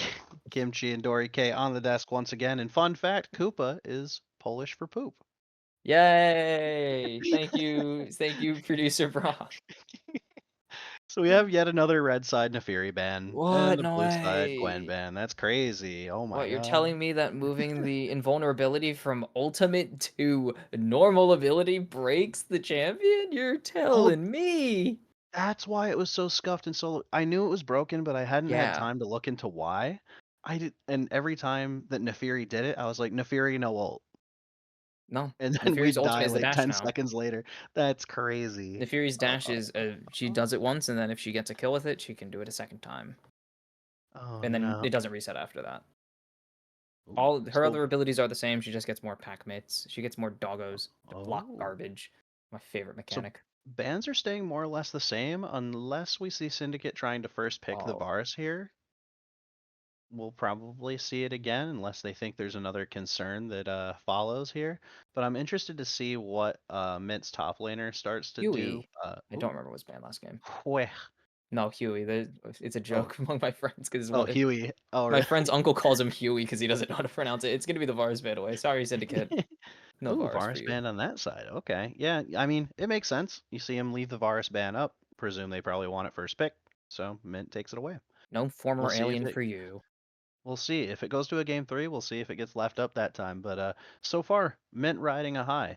They managed to get their shit together partway through game 1, and they're starting to play like themselves again. So I don't suspect early game is going to go as rough as it did last game, but you never know with the Wukong locked in first pick for Who do Syndicate. you think you are locking in Wukong first pick? Who do you think you're Peanut Buddy? You think you're I think Peanut? he does think he's Peanut. Maybe he I don't thinks know. he's We got Peanut. we We'll got have to some find Korean out. names in the league. Granted, I think Peanut's a bit busy. granted, Zooey said that means he's not playing like he's Korean, but Yeah, I feel like you would know if it was Peanut because he's a little busy doing a little a little busy. busy winning international events. Just a little busy. But we do have No that red Wukong side locked in pick. first. No red side pick, so we're gonna see it from our producer here in a moment once they announce it. Looks like Corky. Called Corky. Okay. The dog in the plane, or on a manatee, or on a giant firecracker, or in a toboggan, Or the or on a literal house. Red No, he's not Baron. even on a house. The actual Red Baron, but it's not the Red Baron. Like, come on. Yeah. I was imagining the one he's just on the house. It was funnier. Oh yeah. They don't have a sense of humor, unfortunately. Nope. But we do Anyways, have I locked Sandcastle in to go Malphite. with the Corky. Depending on the support pick, that's pretty solid dive from the side of Mint. And you can see they're trying to focus a little bit more this time on having that early game. Ew, Going for boo, boo, ooh it. ew, ew. And now Syndicate is gonna play the slow game. You ready to Sivir able to Siv, Sivir Good able to solution. push on repeat. She's just gonna push on repeat, walk into the river, and see if Wukong can find someone with Cyclone. In the meantime, you've got the Vi able to use that Vault Breaker to create issues, able to use the ultimate to lock My down mood is anyone not killed. named Sivir, and she'll likely be able to use it to get herself Oh, killed. we're gonna be here for 40 minutes. Let's go. 40-minute CS session. Yes. We're My gonna have favorite. ourselves a banger here as Never the forget. Teddy's like, R3 comes in. I mean, I think what would be good here is to secure a good combo with Vi. Ari. Yeah, Lock it in. Ari. get like an Oriana. Ori, That's Syndra, neither. Gnar. And I mean, Gnar was banned second rotation last time. I guess They really want he it, is a Gnar but player, so it makes sense. We got the Jax ban locked in response, and then you can just ban Camille, and you've got Gnar's bases covered because Irelia is part of Fearless, and it cannot be played. I just So I mean, don't. it's a good situation for Gnar, I guess. Yeah, but you could just if they don't ban it, if Syndicate don't ban Yeah. away any of the good synergies, you're fine, but you're asking a lot. Yeah, and I mean, I am a little disappointed to not see like a mid or a support slam Silas? here when you've got Braum revealed, you've got Vi already. You can just get a combo with it and then ban counters. As you've got the Silas ban coming in, gonna keep him from using Gnar and Vi's ultimate, and I All guess 4 I missiles guess of he could Corky's ultimate. and I guess he could click Corky's ultimate maybe. He gets 4 of Like, them. They all get AP ratios. It's just like old they Corky. do? Yeah. They do. Yes, all of the Are abilities any do of get them the big transferred. one? Yes, you get 1 big one because you You get fire one big 3 one, missiles, alright. you get 1 big one. Malphite, no, we're not going to see the Sandcastle, even though that skin's not released. I am very excited No. for Sandcastle Malphite. I think it's very stupid and I Yeah. love it. Really strategically, it makes me wonder what they're trying to pick for Zooey, if they're trying to get rid of Malphite in a matchup that, I mean, I personally am fine with the Gnar into Malphite matchup, but maybe they just don't want them to have that run at you There's the Ari 5v5, taking and there's Ari. the Ari band. That's why They we still have pick Ori, Ari. though. They That's do why we still have pick Ori. Ari R3 though. That's why you R3. That's why it's R1, No. R2 usually. Yeah, but then we see them wanting to secure the Gnar. I guess it makes sense if you think about them worrying about it getting pinched and they wanted to use it. Yeah, But but that means now you're we're worried gonna about have to Corky shore it getting up. pinched, which is a weird sentence. Like, are you, Yeah, and I though? mean you have Vi, so if you secure a strong mid combo, then like you can take mid here. But now you're just gonna like counterpick support Alistar. instead and save mid R5 for like Yeah, a that's mid Ali. matchup. That has to be Corky bot lane. Yeah, Corky yeah, yeah. Vi sounds like the worst mid jungle duo Yeah, that you and can people imagine. like same deal as Tristana. Like people aren't really playing Corky mid too much anymore. It's mostly bot lane at this point. So Triforce like, Corky. Woo. Full circle. yeah, we're back to the old days. Revert graves. They will never. You mean just make Lucian 2 or Locked. This is Give us all back baby. Lucian too. Lucian the second. Even though he came out before Lucian. Don't Yeah. worry about that. So Don't worry this is about that. so this is wait 30 minutes plus the game. Yeah, this is Islanders hockey League of Legends right here. Park the bus, baby. We're putting up 2 goals per night and we're parking the bus. If our goalie doesn't bail us out, we lose every game. It is I love interesting to it. see the like stylistic shift between these two teams given what Oh, they played the park first the game. bus. There's Syndra. We're gonna be here forever. Yep, so bread and butter, pretty simplistic team comp, pretty simple goal. Syndicate again, drafting a cohesive team comp that makes sense, that has one particular goal. And Sit for 30 minutes. Let Sivir get Mhm. 4 items. Get her an ornament. Delete enemy team. Yep, we press W, we go Echo as we mid, see the huh? echo. It Echo can work into into Syndra Syndra. is. Yeah, I could see it it's a good matchup working. for Echo. Mint picking Mint picking, obviously, with the lane matchups in mind, trying to get themselves a situation where they don't have what happened last game happen, and they're like, all right, well, we outhands them last game, so we're just going to do it again mid game and try to shore up the lane issues and make it a stomp this time as opposed to a slow burn. Well, I shouldn't even say slow burn. They were just like slowly losing until suddenly they just blew up and started Yeah, winning until really they were fast. winning. Yeah. So we basically have like late 2010s LCK logic versus early like season 1-2 League of Legends pro play strategy. We got the park the bus, play Sivir, play Ornn. We're gonna be here for 40 minutes to an hour versus win lane, win game, baby. The good old truth of solo queue. I am excited though to see the explosiveness from this Mint roster, especially given the Oh amount yeah. of hype that's surrounding them going into the season. So I'm hoping to see some pretty clever plays, some good Q flashes from the Vi to create some setup. Um, Granted, it's a little tough. You almost want to secure Prio where you can and try to force them to fight you in the river and just be like, I dare you to fight back. But Echo at the same Vi, time, there is the worry of the opposite of last game happening to Mint. So where they if this lose does go to a game lane three, and then they just kind of yeah. lose the game actually instead of getting their comeback. Mm-hmm. Possible. Yeah, I mean, I think functionally Vi and Echo don't do a whole lot if they can't get Echo a ahead. little too telegraphed usually for Mm-hmm. Vi's liking. Vi likes that snap engage. You can E flash with the Ari. You can just put the ball on her and she runs into whoever Yeah. shockwave them, kill them. Echo a little bit too long with that the baseball the baseball strategy of a stun.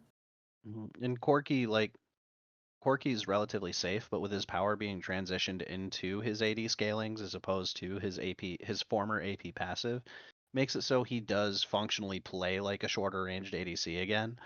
So it makes it tough. Gnar is incredibly short range, but is able to bully the Ornn matchup pretty well if he manipulates the wave the way he wants to. But just like Cassante last game, Ornn doesn't particularly give a crap. Yeah, Orange just here to sit under his turret, catch his farm. He truly is like his voice lines are perfect for his character. He just wants to chill and forge. Back That's to all the he does. forge. Back to the forge. Don't know what. My friend, oh my god, my friend was an Ornn man. He got so mad because he played Ornn for like a month straight exclusively, and he got so mad every time I would just say, "Still no water in the fountain," because it's his least favorite voice line. Because he had to hear it every time he based, every time he respawned. He had to hear, "Still no water." I was just like, I'd piss him off with it so much. It's a good voice line. I love it. It really is. But we do have two junglers that are like very streaky, right? Like Wukong and Vi very much want to go forward. If they don't get their gold, they don't get their first item, they kind of fall apart. So like that does give Syndicate the advantage because if it happens to Wukong, at least he presses Cyclone, I guess, in an Well, Vi otherwise usually cohesive team engages comp. with the. Are you kidding? Mhm. Sorry, I'm disappointed in the Yankees right Yeah. now. But Vi usually engages with her big tool. Wukong needs to get in there to hit his engage and can get blown up if he's not careful. Vi, you just push R. It's probably going to be onto Sivir, unfortunately, so it's going to get blocked. So you have to go for the Syndra, actually. Yeah, Most and Wukong, situations. like if Wukong wants to force his way in, he has to use his escape. Or uses E, which puts him in range of being in trouble as well. But using your W forward is typically ill-advised. Not if you're Peanut and you're just built Yeah. different, which seems to be on the side of Syndicate. Yeah. First picking Wukong. Luckily, Wukong's early build does grant him a good amount of ability haste, so he can like start the A fight hammer. during All his ult fields. cooldown. He can get the W back, and it's all right. But I do think that Vi is a very good initiator, but needs to layer that with the Alistar, needs to layer that with Gnar's Rage cooldown. If Rage Gene is on cooldown, then you lose a big portion of your team fighting capabilities. So, You get a mm, second short range ADC, which is not optimal. But the hunting yeah, pack, honestly, I didn't even think about it. The hunting pack they're going to have once they get this Alistar out of lane, Alistar Vi is menacing. Because then Vi yeah, doesn't even need to worry about doing the engage because Alistar goes in. Alistar doesn't care if you CC him. He has ultimates. yeah. You got Syndra over here just looking like Ralph, just like hee hee. I'm in danger. Just I'm in danger. trying not to get dove under her turret this game. I mean, So I Sivir think if too. Syndra Yeah, if these carries can weather the storm early game, then Syndicate can look very powerful. But I think that like in terms of early game agency, Mint's definitely looking a lot better here. Absolutely. Alistar is a menace to society once he hits 2. And then 3, don't even get me started. And if you're Sivir, you spell shield the W. Great, that puts you in perfect position to get queued. You can't Yeah, avoid it forever. for sure, for sure. But with that being said, it does look like we're about to go into another spectator delay. So from Yes. all three of us here in the production crew, we will be back once we're on the Rift. We'll see you guys for game 2.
And we're back on the Rift, everybody. Here we go.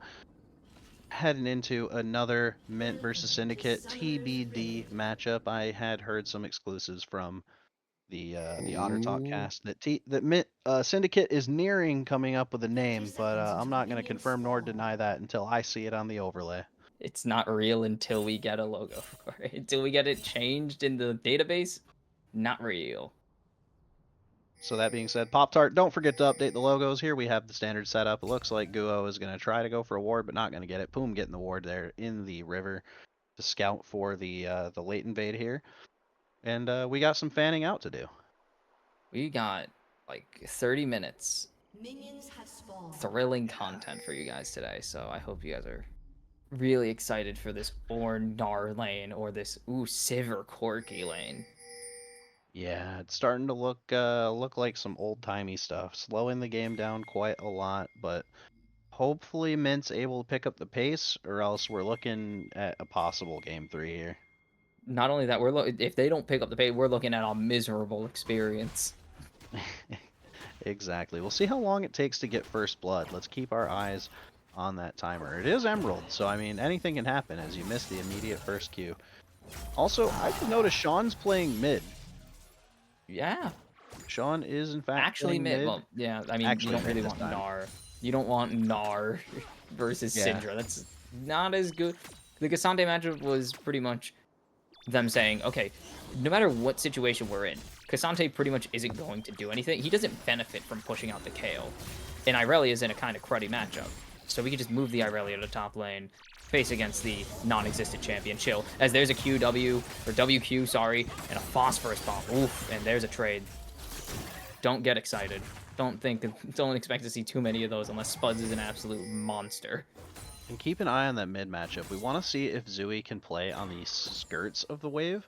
It looks good for Sean, though, off the bat. Being able to land these Qs onto Zui, the best way to prevent the echo counter into Syndra from being effective is to bully him on the wave early. As we have a gank. What? Where did Guo come from here? They get the wraparound, force the flash out, Ignite's already burned, barrier down, and actually first blood in 2 minutes 46. We didn't need to wait. Hey! Yay, And that is they did Syndicate. something. Syndicate, the late game comp this time. Getting the first blood yet again. Looking good for them. However, oh wait, they're actually lying in wait. Guo just gonna actually fight Zui. He wins this 1v1. Does not win the R. Uh-oh, that's not where you want to WQ. Sean gonna be able to rotate over. There's no stun, so that is the end of Zui actually on the Rift. Guo is very dead here. Spud's gonna take the kill, unfortunately. How much damage does the Syndra have? Not enough is the answer. Forcing the Not flash quite out of enough. 17. But it's still 2 for 1. And Frozen Spuds, not having the headbutt back, tries to get the stun down onto 17 there at the end to try to get a kill back. But now we're looking at 2-1, and Syndicate looking down the barrel of that first feed of ward. Again, it's just like how it started last time. 2-1 after the first fight. We'll and have to cannon. see here. Oh. And we do have Zui playing the matchup pretty well. The EQ combo to not follow your own E and take the harassment back from Syndra to just get the harassment on the edge of your Q. Pretty solid there. Kali G being bullied under the turret seems to be exactly what you'd expect as we have the smite come in. Okay, And we Guo have actually a little fight. smite steal. Nice stun coming in from Zui, and Guo's going to even up this game, or give over his life, even up the game, and he's been involved in every kill. Busy man. Yeah, and this is looking very similar to Guo's play in the first game. Gets some good stuff done in the early game, but then oversteps his limits a little too far, getting a little bit too cocky maybe, because it did happen just again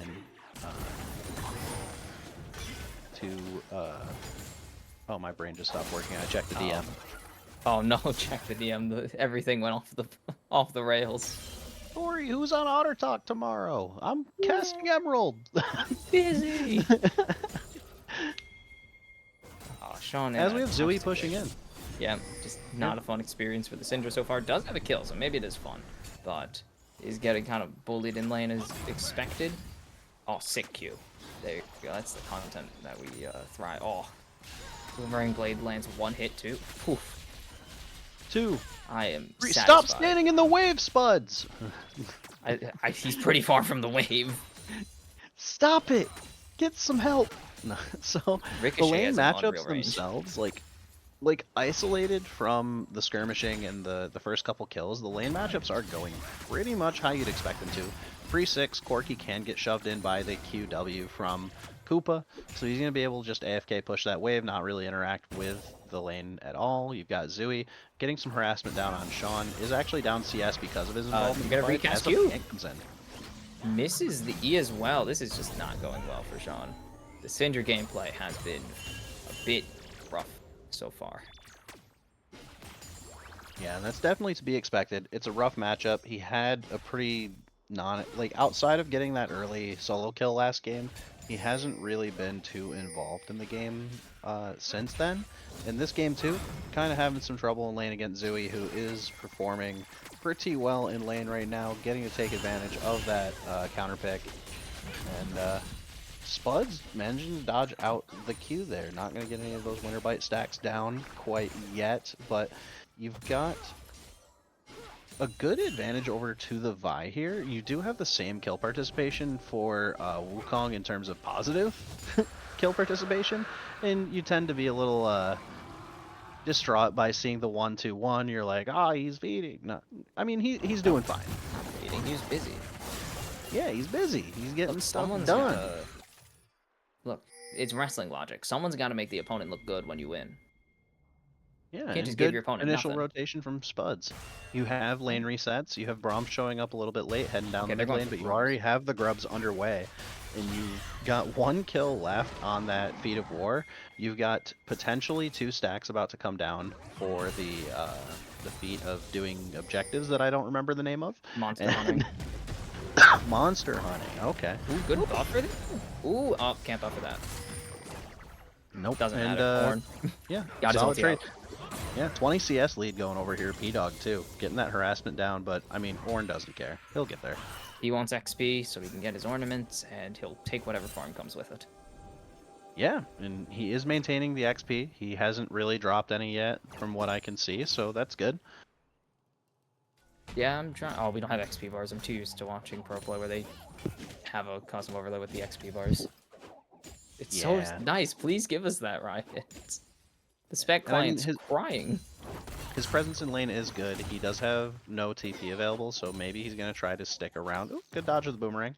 So he's going to try to stay in the lane until his TP is back up to try to maintain that XP. With Gnar pushing him in constantly, he's not going to be able to get a base without dropping some minions. Ooh, Dyrus. Come on, guys. You gotta stop dropping. That's 2 cannons this game that I've counted with my eyes. That's 2. You gotta stop dropping those. Unlucky. So we'll show them all. Getting a hold of that level 6 spike here. So we'll show them all going to have a little bit more capability to maintain the wave and try to match Sivir a little bit. But honestly, with the wave being pushed in constantly, we're looking at that next dragon timer in about 3 minutes for a major skirmish again. Especially with Mint being on point here for the Monster Hunter. And if that fight comes down, we have to keep our eyes peeled for who actually gets the first kill in that fight as well, because we could trade feats here depending on what happens there. If is the big, that's the big word, if Mm-hmm. something happens there, because right now doesn't seem like there's much fight here to go around after those that opening, what, 2v1, 2v2, 3v3. It was weird. Yeah. Extended 4v3 technically. Despite Syndicate getting first blood yet again, getting that advantage for themselves, we have a fight coming down. Vision getting switched over, so they don't see Vi coming in quite yet. And Guardian Pops is kind of huge. There's On the Hunt going down, but they don't know Plume is here. Jumping on 217, gonna get the Feat of Warfare, and Guo is just in a terrible spot here. Trying to get 1 at least. Koopa doesn't have any damage. You're Sivir early game. Zooey's here. So many flashes burned. A bit excessive, but they get 3-0 there. Yeah, we're a little early on the dragon, so they are still going to be able to get up here, but that is huge for the side of Mint. Managing to get that first set of feats, going to be aiming to get a trade for either Grubs or the dragon here to secure that second set. And with plates starting to go down despite being pushed in, like, bot lane is getting these advantages that you would think Koopa would be able to keep hold of with how much he's been pushing this lane. There you push go. coming back out, and Syndra getting good damage. I don't think First Strike is the answer here. I don't love First Strike, honestly. I think it's... I mean, it's been nerfed so many times. There's the jump in force, the flash out immediately. I feel like you'd be better with a more aggressive trading rune, especially after, like, Syndra's favorite rune in the world is Electrocute. And that thing just got a massive buff. I say just, it's like 2 patches ago. Yeah, and I'm interested to see because like getting 6 grubs will be absolutely huge for accelerating a game for Mint. But at the same time, giving over that dragon in trade could potentially help Syndicate slow the game down just a little bit, depending on how they can handle these waves, whether or not they can get to plate pressure and response, especially if they send Spuds. But it looks like Spuds is going to stick around here. Going to stick around for that 30 seconds left on the Infernal Drake. So it looks like their priority is going to be to stack those dragons. They've got the capability to push lanes as long as they get the continue to push their lead. So we're not super worried too much about trading grubs if they choose to do that, and it's not too advantageous for the side Goodbye, of Sean. Syndicate. He is probably dead here, and that's going to be one less member available for Drake take. Yup, and it's starting to look like we're going to get all 4 objectives for the side of Mint here. They might be able to just go for both at this point. We'll just Not go might, for they the definitely grubs can. first. Grubs do just Yeah. have the better immediate bat. No, they passed all the way up here to path back down.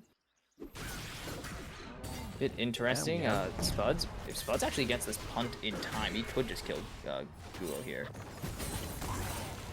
Not going to be forced to walk away here. And P-Dog continuing to push that lane in, so we're going to try to match it on the other side of the map. But Vi going to start up this dragon here and get us rolling on this 3rd objective. We're going to be looking at feats going down for the side of Mint if Syndicate don't find a way to stop it. But I genuinely don't see a way they can.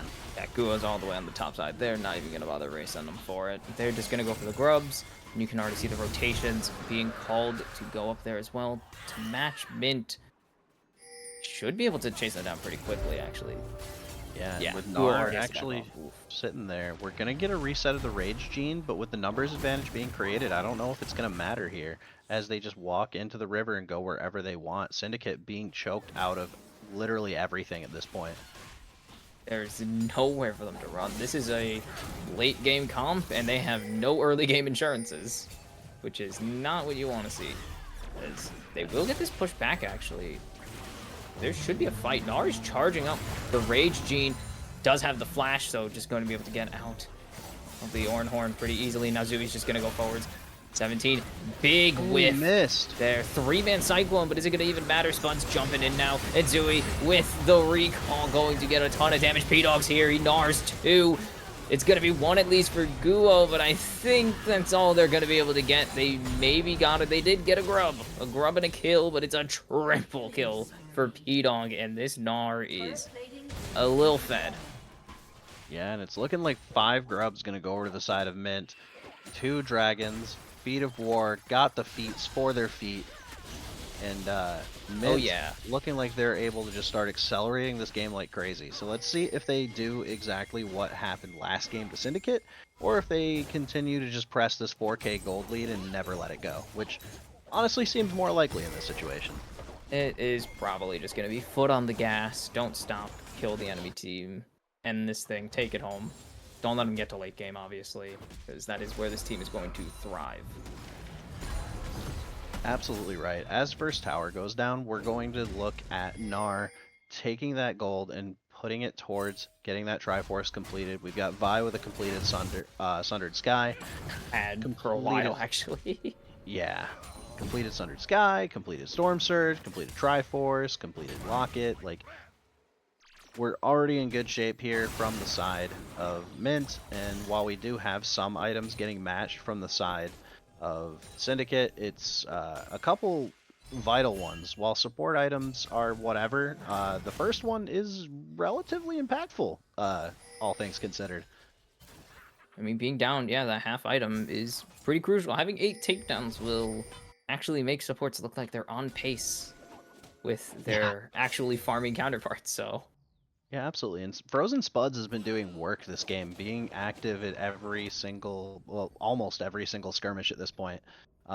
Just missing out on 2 KP, pretty massive here But I mean, with the amount of activity that's going on in every lane, you can't expect a support to have every kill participation, especially with the amount of variance that comes with certain matchups, Gnar having constant push, mid lane being what it is. This mid jungle duo has been playing phenomenally so far from the side of Mint.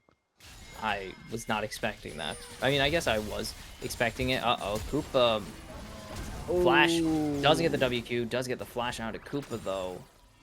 It's something. Wants this one So this CS. is a problem for Ooh, Koopa. poorly timed boomerang blade. Not gonna get it. P-Dog, I don't think kills here. He can do Gnar things, but Cali G will just do a sick walk away. Actually, is very behind in gold, which is not what you want to see from Ornn. That's kind of his only strength. Oh, Yeah. Ornn, Ooh. press R, give some ornaments over to your friends. Oh, Sean's dead. Zooey picks up yeah. another kill, number 4 for them on the game, not on the day. They have a couple more than that. Yeah. And this is starting to look like a real problem for Syndicate. There's not too much to talk about aside from the snowballing capabilities. So, I mean, the real focus is going to be when is an objective up, what towers are being pushed, and do Syndicate even have options? Given Gnar being pushed up and not being able to be punished for it, like, he's able to just sit here and tank yet again. He's going to get that Rage Gene, going to get built up with the Gnar. Gonna just be able to walk away. And since you're on the back foot from Syndicate, you're just like reverting back to standard lane setups. You're not able to punish the Gnar for pushing, despite having bot tower still not going down. But the next objective being that bot tower, you are looking at some dive potential here as it comes down. Spuds is dead. Yeah, Spud's getting a little overzealous. Interesting strategy there. You can see the, I mean, level advantage is something you never, a level disadvantage is something you never want to see on Sivir because that is her literal only strength. Shoving waves, farming, and having the ability to sit in lane for a really long time. That is her only benefit for most of the game until she becomes the 4-item monster. And while this has been pretty much all downsides for the side of Syndicate since their first blood period, they did manage to turn that into a dragon in exchange for the Herald. We'll see what Mint does with the Herald, but we'll show them all. Being forced to walk away, doesn't quite flash it out, is going to get hit by the unleash. No. Just not enough. The barrier's perfect. Guo shouldn't be able to chase this at all. Nah, Guo's going to try though. Unless he flashes. Yeah, no. Nope, away he goes. There we go, alright. And in response, just everything that Guo is desperately trying to make happen, Boom just steals even more. You've got the top side jungle getting taken away, P-Dog going for the fight, and it's going to get knocked back. No flash, doesn't have hop either. So they can't actually connect on this. Nice! The searing charge is enough. It's going to be the Ornn getting the kill, not optimal, but still getting rid of that Gnar, getting some money in your pocket. It is much needed on Cali G here. Yeah, and our first ornament coming online, gonna be that Sunfire for the side of Cali G. Hopefully they can convert that into a little bit more as Frozen Spuds is forced to walk away, but this is looking like a bigger gap here that's a lot harder to throw away than last game.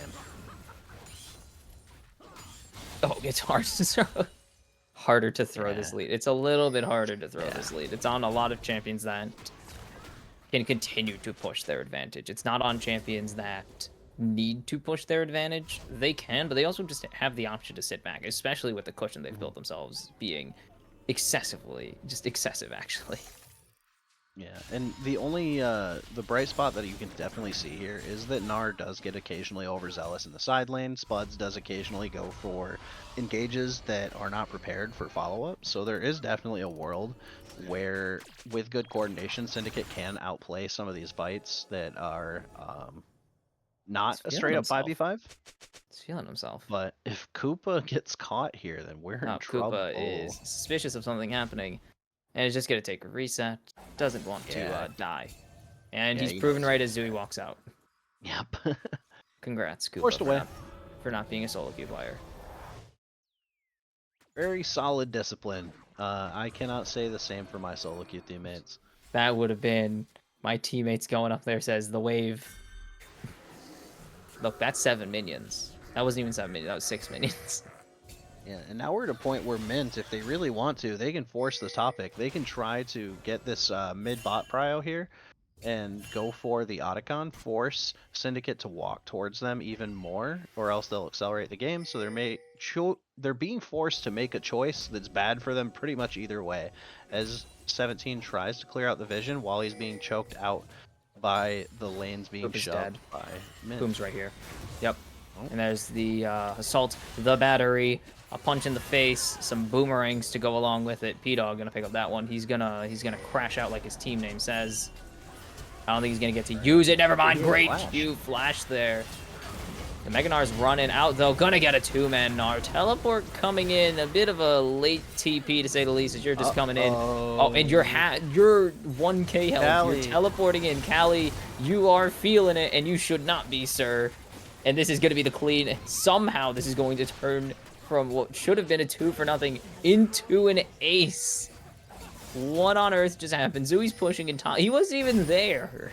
That ace happened 4v5, just scattered 4v5. And the level of coordination from Mint here to continue to push this lead without giving anything away. Like, Echo here goes for the ult, but doesn't hit. Doesn't Like, Echo I think he definitely just wanted the health bar. He wanted the health bar and he wanted to be aggressive. Definitely possible. Like, I saw the clone kind of hovering over Sivir, and I was like, there's no way he's going for that. Right? Take a shot. You're Echo. You get out. You're Echo. It's Sivir. Who cares? It's a one item. Holy cow! Still sitting on one item. This is a brutal game. It's not even like Koopa's not farming. He has no kills, but 194 CS isn't bad. He's got like 9 CS a minute almost. As I Koopa can't do gets the math engaged on by that. P-Dub. He's dead. Anyways. Yeah. Oh, P-Dog's and here comes the assault and battery onto 17. That's actually a good jump back, but right into the waiting arms of Zui. Going to at least be one for Sean here. Zui doesn't have the ultimate. Maybe this is the angle. Guo going to be able to pick up that one, but it's going to be traded to Will Show Them All. No apostrophe needed.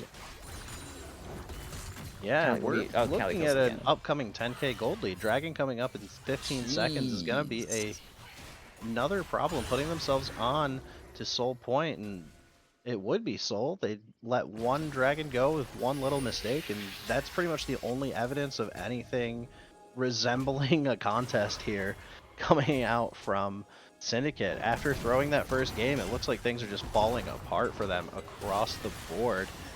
Ooh, just gonna get aggressive here. Nice trade on to Spuds, but that doesn't mean much. He's Alistar and needs the support. So who really cares? And it wasn't even, you say it was a mistake. It wasn't. They just wanted the Herald. They knew they had a Drake to give because they were up 2-0 it was already. they took it when Spuds died, was what I was thinking. Oh, Yeah. they did take it when And Spuds they died, but decided they to were... take the trade. Yeah, they they decided to also take were the like, trade it's instead fine. of just going for both again. It's But just better to we're take still on trade, Soul whatever. Point. We got Hextech Soul. It's gonna be pretty good for Corky. Corky likes Hextech. Corky Sivir would have is loved Hextech. non-canon. Yeah. Yeah. Cool. And the Atakon. How many T's and K's Add are in Akshan, Atakon? let's Figure it out. go. And Akshan is taken out of the game. No, it's not Akshan, actually. It's just Atakon. Akshan is the other one. He just has really nice flowers, you know? He does. He does have Like, really nice flowers. You just want Which those. makes it maybe Rakan? He Maybe. has a taunt with flower. He does taunt you with the flower. Yeah, I mean, at this point, if I was Syndicate, I would just be like pinging every one of those XP flowers and being like, yo, Orin, go hit this. Dog, go hit this. You ain't getting them. You ain't getting. Sacrifice your life for the XP, brother. As My the favorite- dive is getting set up here, they're just gonna Dive push is this getting tower set even more, though. It's They're gone. getting choked. The life is being choked completely out of Syndicate here. Ooh, maybe they'll find the Corky. No. There's nothing. Oh, Kathy barely took it. Callie, oh my god, I can't. It's 10 o'clock at night, I'm tired. I have to get up and actually work. Oh my goodness, Zui's just going psycho. Half health Scoopa. You know what would have had that? Electrocute. And how do you even Instant. play this game as Koopa at this point? You don't. You just don't. Yeah, I mean, You're playing ADC. You're a second-class citizen. all their vision's being choked out. I'm sure we'll do a toggle over to blue side vision here shortly, but like they can't even walk into their own jungle at this point. There's yeah, they've got the one ward just chilling. They've got counter wards being put out. Much more efficient usage of the trinket from Yeah, we can Spuds talk about red because side he's vision. not It's 3 forced. wards. 4 wards. Ooh. Yeah. Let's go. Completely And on a minions. reset there. We're about to see a reset. Probably going to choke out topside jungle here now. We've Just- got towers taken pretty much across the board.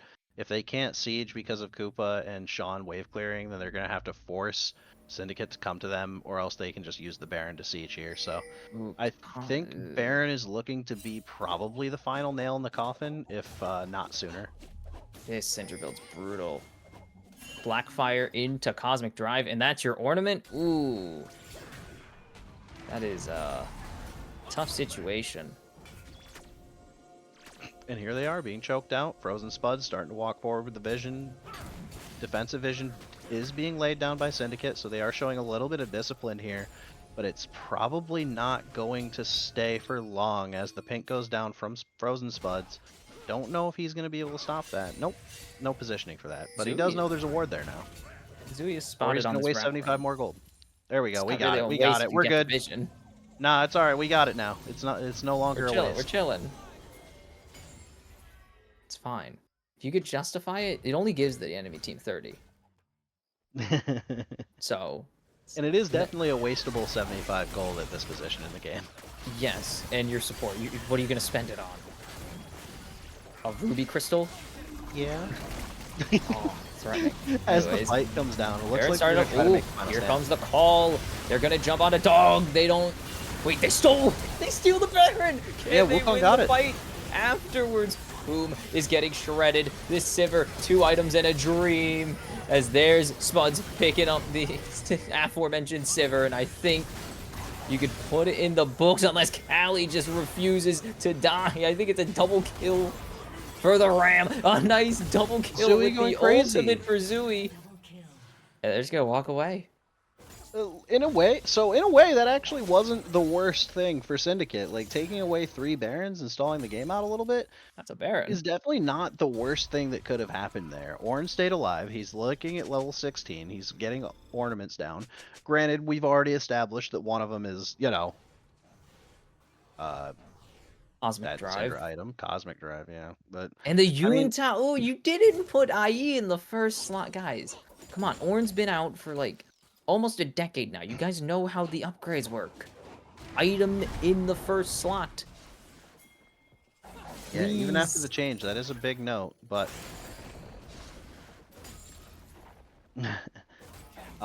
so Okay, the other answer is you don't play with Orange because who's playing Orange in solo queue? Let's be real. I'm the only one. And Masters players who know it's Freelo. No one else is touching this champion because he looks so boring and he isn't. I love him. the life of a top laner, man.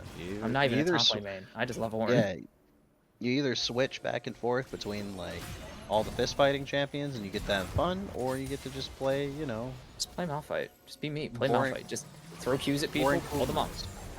So we going and forwards actually here? get a W. Are we going into a fight is the question, because you could already see the health bars coming out here for the Baron Dump squad. They are looking pretty. They only have Chunk P-Dog down, and P-Dog doesn't care.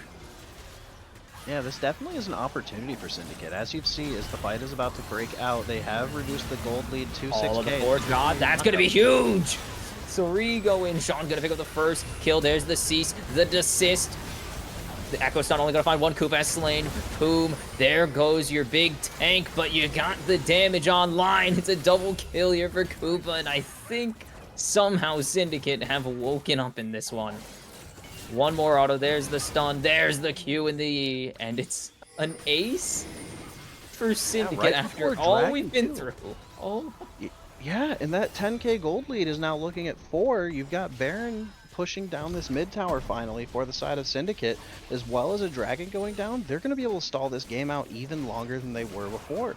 And this is going to eventually start to look really good. Syndra can pop people in one shot. She got such a good scatter the week to start that fight, and it's going to make Wukong actually a functional champion again.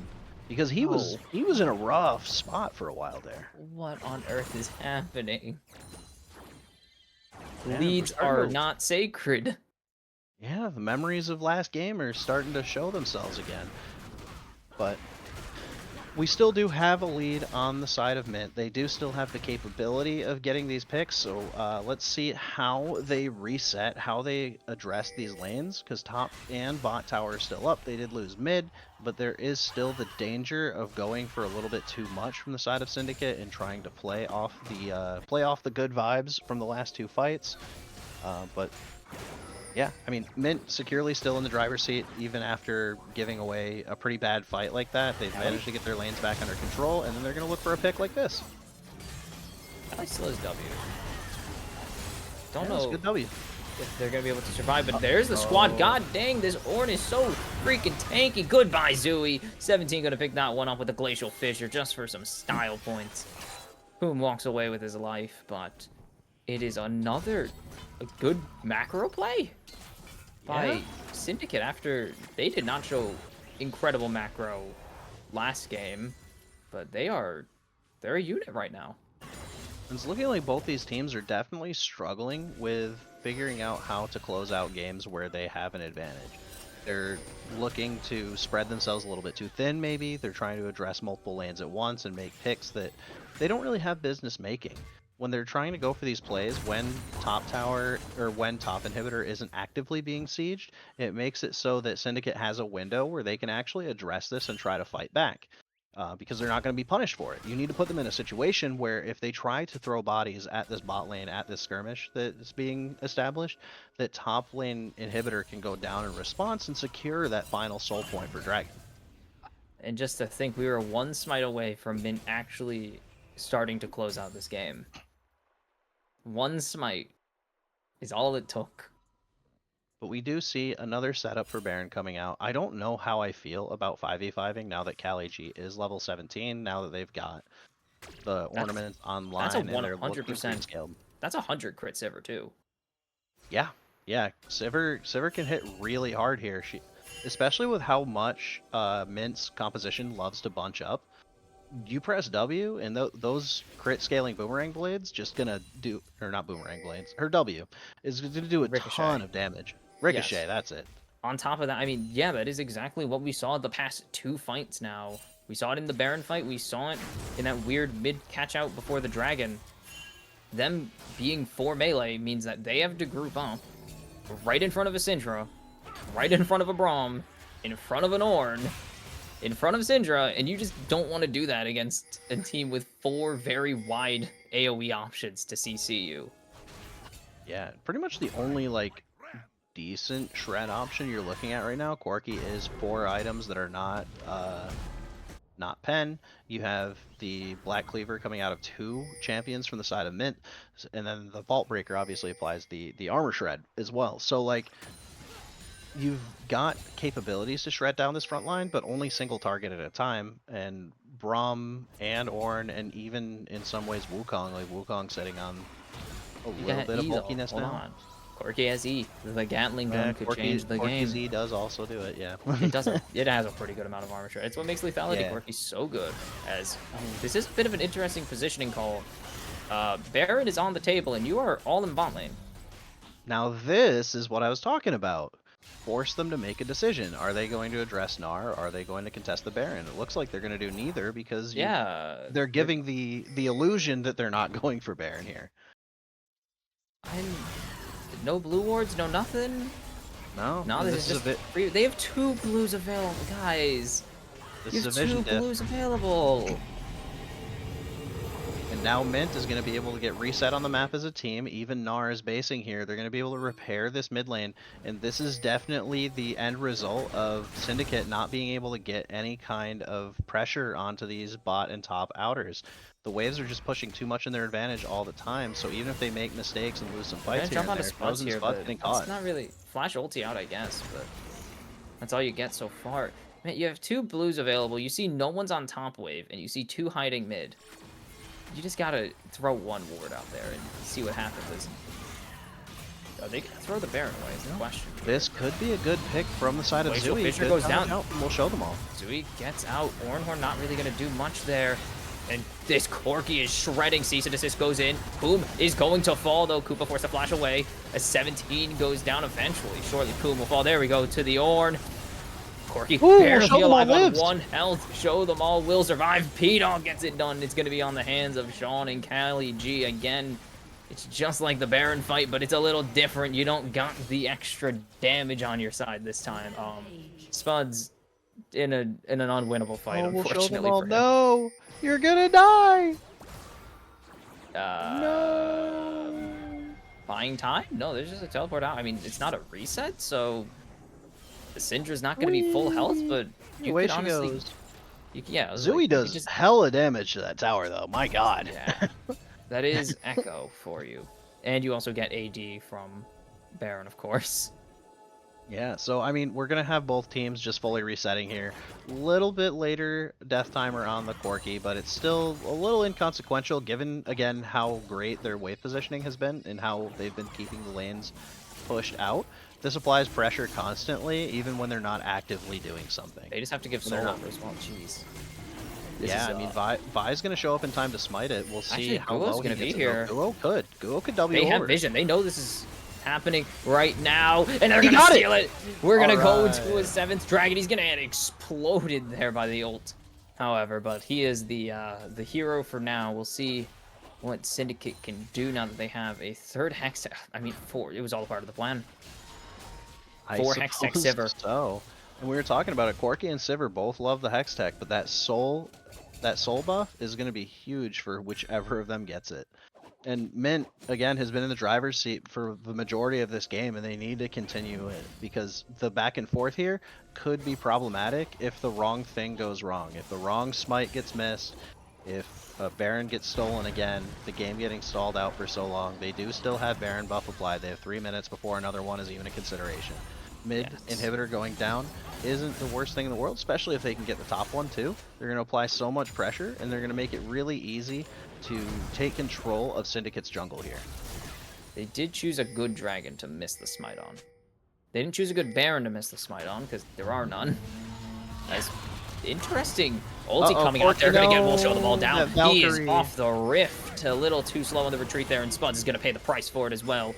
That is 2 kills over to the hyper carries on the side of Syndicate, and now they're looking to barge down mid in exchange for this top inhibitor. Potentially a lot of the base, actually, they need to get out of dodge at least. Someone. Yeah, they're going to take the inhibitor, and then they're going to immediately base to address the Nexus turrets. And yeah. Oh, or they're just going to try to race for the Nexus. Yeah, they know that. They're getting they Nexus full turrets. committed. They didn't keep anyone back, so there's a full commit here from the side of Syndicate. No, so they but if actually die all here, have to that's reset. the problem. Nexus exposed, but is it going to be enough? They get 1. They're going to lose Sean, but I think they're going to be able to hang on just long enough to pick up these kills, and oof, not even close as you put in, chat. All right, so Nexus is exposed, at least for now, with them respawning. We're going to get them back. They are very weak when that happens, though, so one good fight, and it's over. Guo getting the inhib in response, but doesn't have the wave in order to get the Nexus turrets in return. So, again, with the waves pushed out the way that they have been, the positioning of the map for Mint, all they need is one solid pull to the opposite side of the map, and they can pressure this Nexus very easily. There's one very important thing that kind of sucks for Syndicate here, is that nothing is up.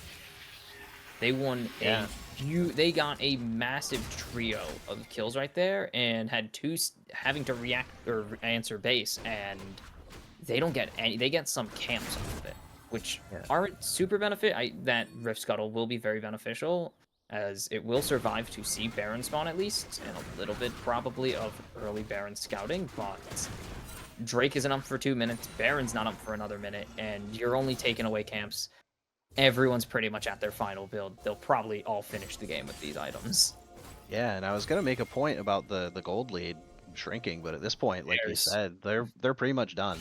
They've got 1 item left on a few people, 2 items left on Vi, but I mean, that's what it is. Same with Wukong. The jungles are going to stay at 3.5 for most of the game, unless some crazy like pair of fights breaks out where everyone dies and no one can end. Syndra and Echo are going to get their 5th items. That's about it. And that is absolutely right, KMZ. If Echo is allowed to get into this base unaddressed, if they try to contest this Baron here, Echo is just going to destroy it. So we see the Wukong maybe making face with Echo. Yep, they're going to see each other there, but we have the setup coming down from the side of Mint. this is gonna be pretty good since they're pulling multiple bodies away as Wukong tries to make his way over. It looks like Baron might have gotten started though. Let's get started. Blues aren't coming down just yet. And there's, wow, that's one way to scout the Baron. I don't Toss think blue, they watch it die. They can't fight him. They just aren't in position. They have to scout this Echo out, and very just good map play, punishing earlier mistakes and just keeping them on their toes. Yeah, getting a team reset here, being able to go over towards the dragon. I feel like they're going to try to play to not give a 50-50 chance here to Wukong, because if they lose the smite, then it's going to slow the game down even more yet again, and we cannot have that happen. But take a look at Guo. We might not be able to see him on vision from the red side. It looks like they can't, so there is a chance that Guo can get a solid initiation and make another play here. But if he doesn't get a good engage, if we don't get a good They don't scatter even the have him weak, on ward. yep, there we go. Oh, and they're going to back off. They're going to look for I wave mean, first. yeah. They're going to try to enter as a team and try to get their team composition's identity Are we trying to going get a wraparound? at 5v5 grouping. But We do have Poom, two GAs on the Rift as well, as Poom is one of them, and Unspotted, going to make his dives a little less committal, which is really good when you're someone who is your team's core engage alongside the Alistar, who doesn't really care about dying at this point of the game. ooh, the scatter the weak misses though.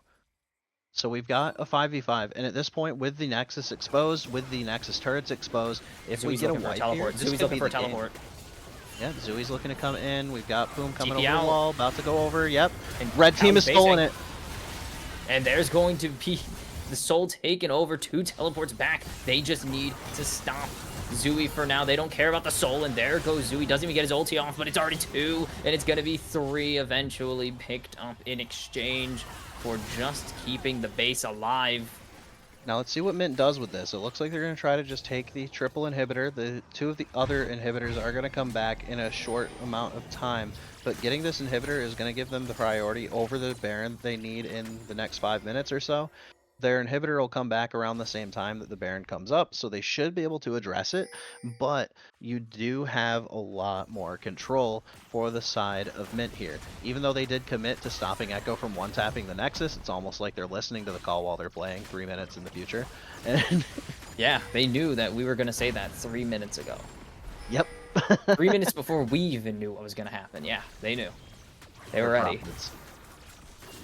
We've got some Scatter the Weak coming down. Syndra is able to do a decent amount of damage and will show them all when he's allowed to fire What are freely. turret health Doing bars? incredibly well. Turret But health bars are a scam. Here out comes the ultimate. a big ulti, only going to connect onto Spud, so not so big in the end, as P-Dog isn't transformed. He's trying to build it up, and there goes the Vi into the back line. They're trying to jump onto Jean. They're trying to take down, I believe they were chasing the Braum 3-man ulti from P-Dog, and that might be all she wrote. Punishing early mistakes. Hey, they lost it a little bit, but they get back on track.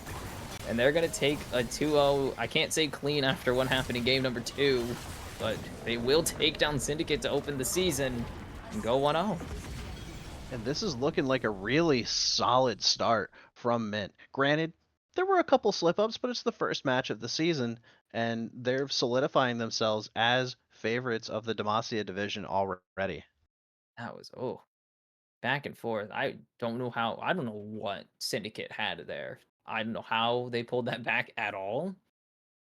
But they found a second gear that they just didn't have in game 1, it seems, and took Yeah. the loss, but it looked closer than it really should have been. Yeah, That and I point. mean, we did talk about it on Otter Talk. It was a crappy draw because Mint does look very, very strong this season, at least on paper. A lot of really talented players. They made the banter about it being an upgrade in mid. I think Zed's a pretty good player, but I think Zooey really showed out this series and was where he needed to be. I think he kind of flew under the radar too in the first game playing Karma, but being present for these fights, being present to keep his team alive and secure these fights in the first game was absolutely important. Um, but you definitely can't overstate that damage. Like Koopa was trying his best. Granted, He Sivir got does a to lot be of the damage dream. for free, but He got to live the dream, okay? yeah, he hit 6 items, but he Eventually got to live the Silver Dream. And Yeah. that's good for him, but unfortunately, everyone on the opposing team was pretty much living the dream the whole game, while Syndicate were having to catch up to even get a sniff of it. Yeah, absolutely. So, with that being said, Mint off to a good start. We're going to have to take a look at the results, so keep your eyes on the Match Results channel here. My name has been Dory K. Thank you so much for joining me today, Kimchi. Really glad to have you on the desk with us this season, and look forward to seeing Kimchi in our other divisions as we progress through the season. I thought we were gonna Oh cut yeah, it. that was a really bad outro, wasn't it? I didn't I even thought it say was I a was good. leaving. I thought it was a good outro. Thank you guys for watching. Thank you guys Thank for you so tuning much, in. Thank you for the teams. and thank you, Braku. We'll see you soon, guys. Have a good one.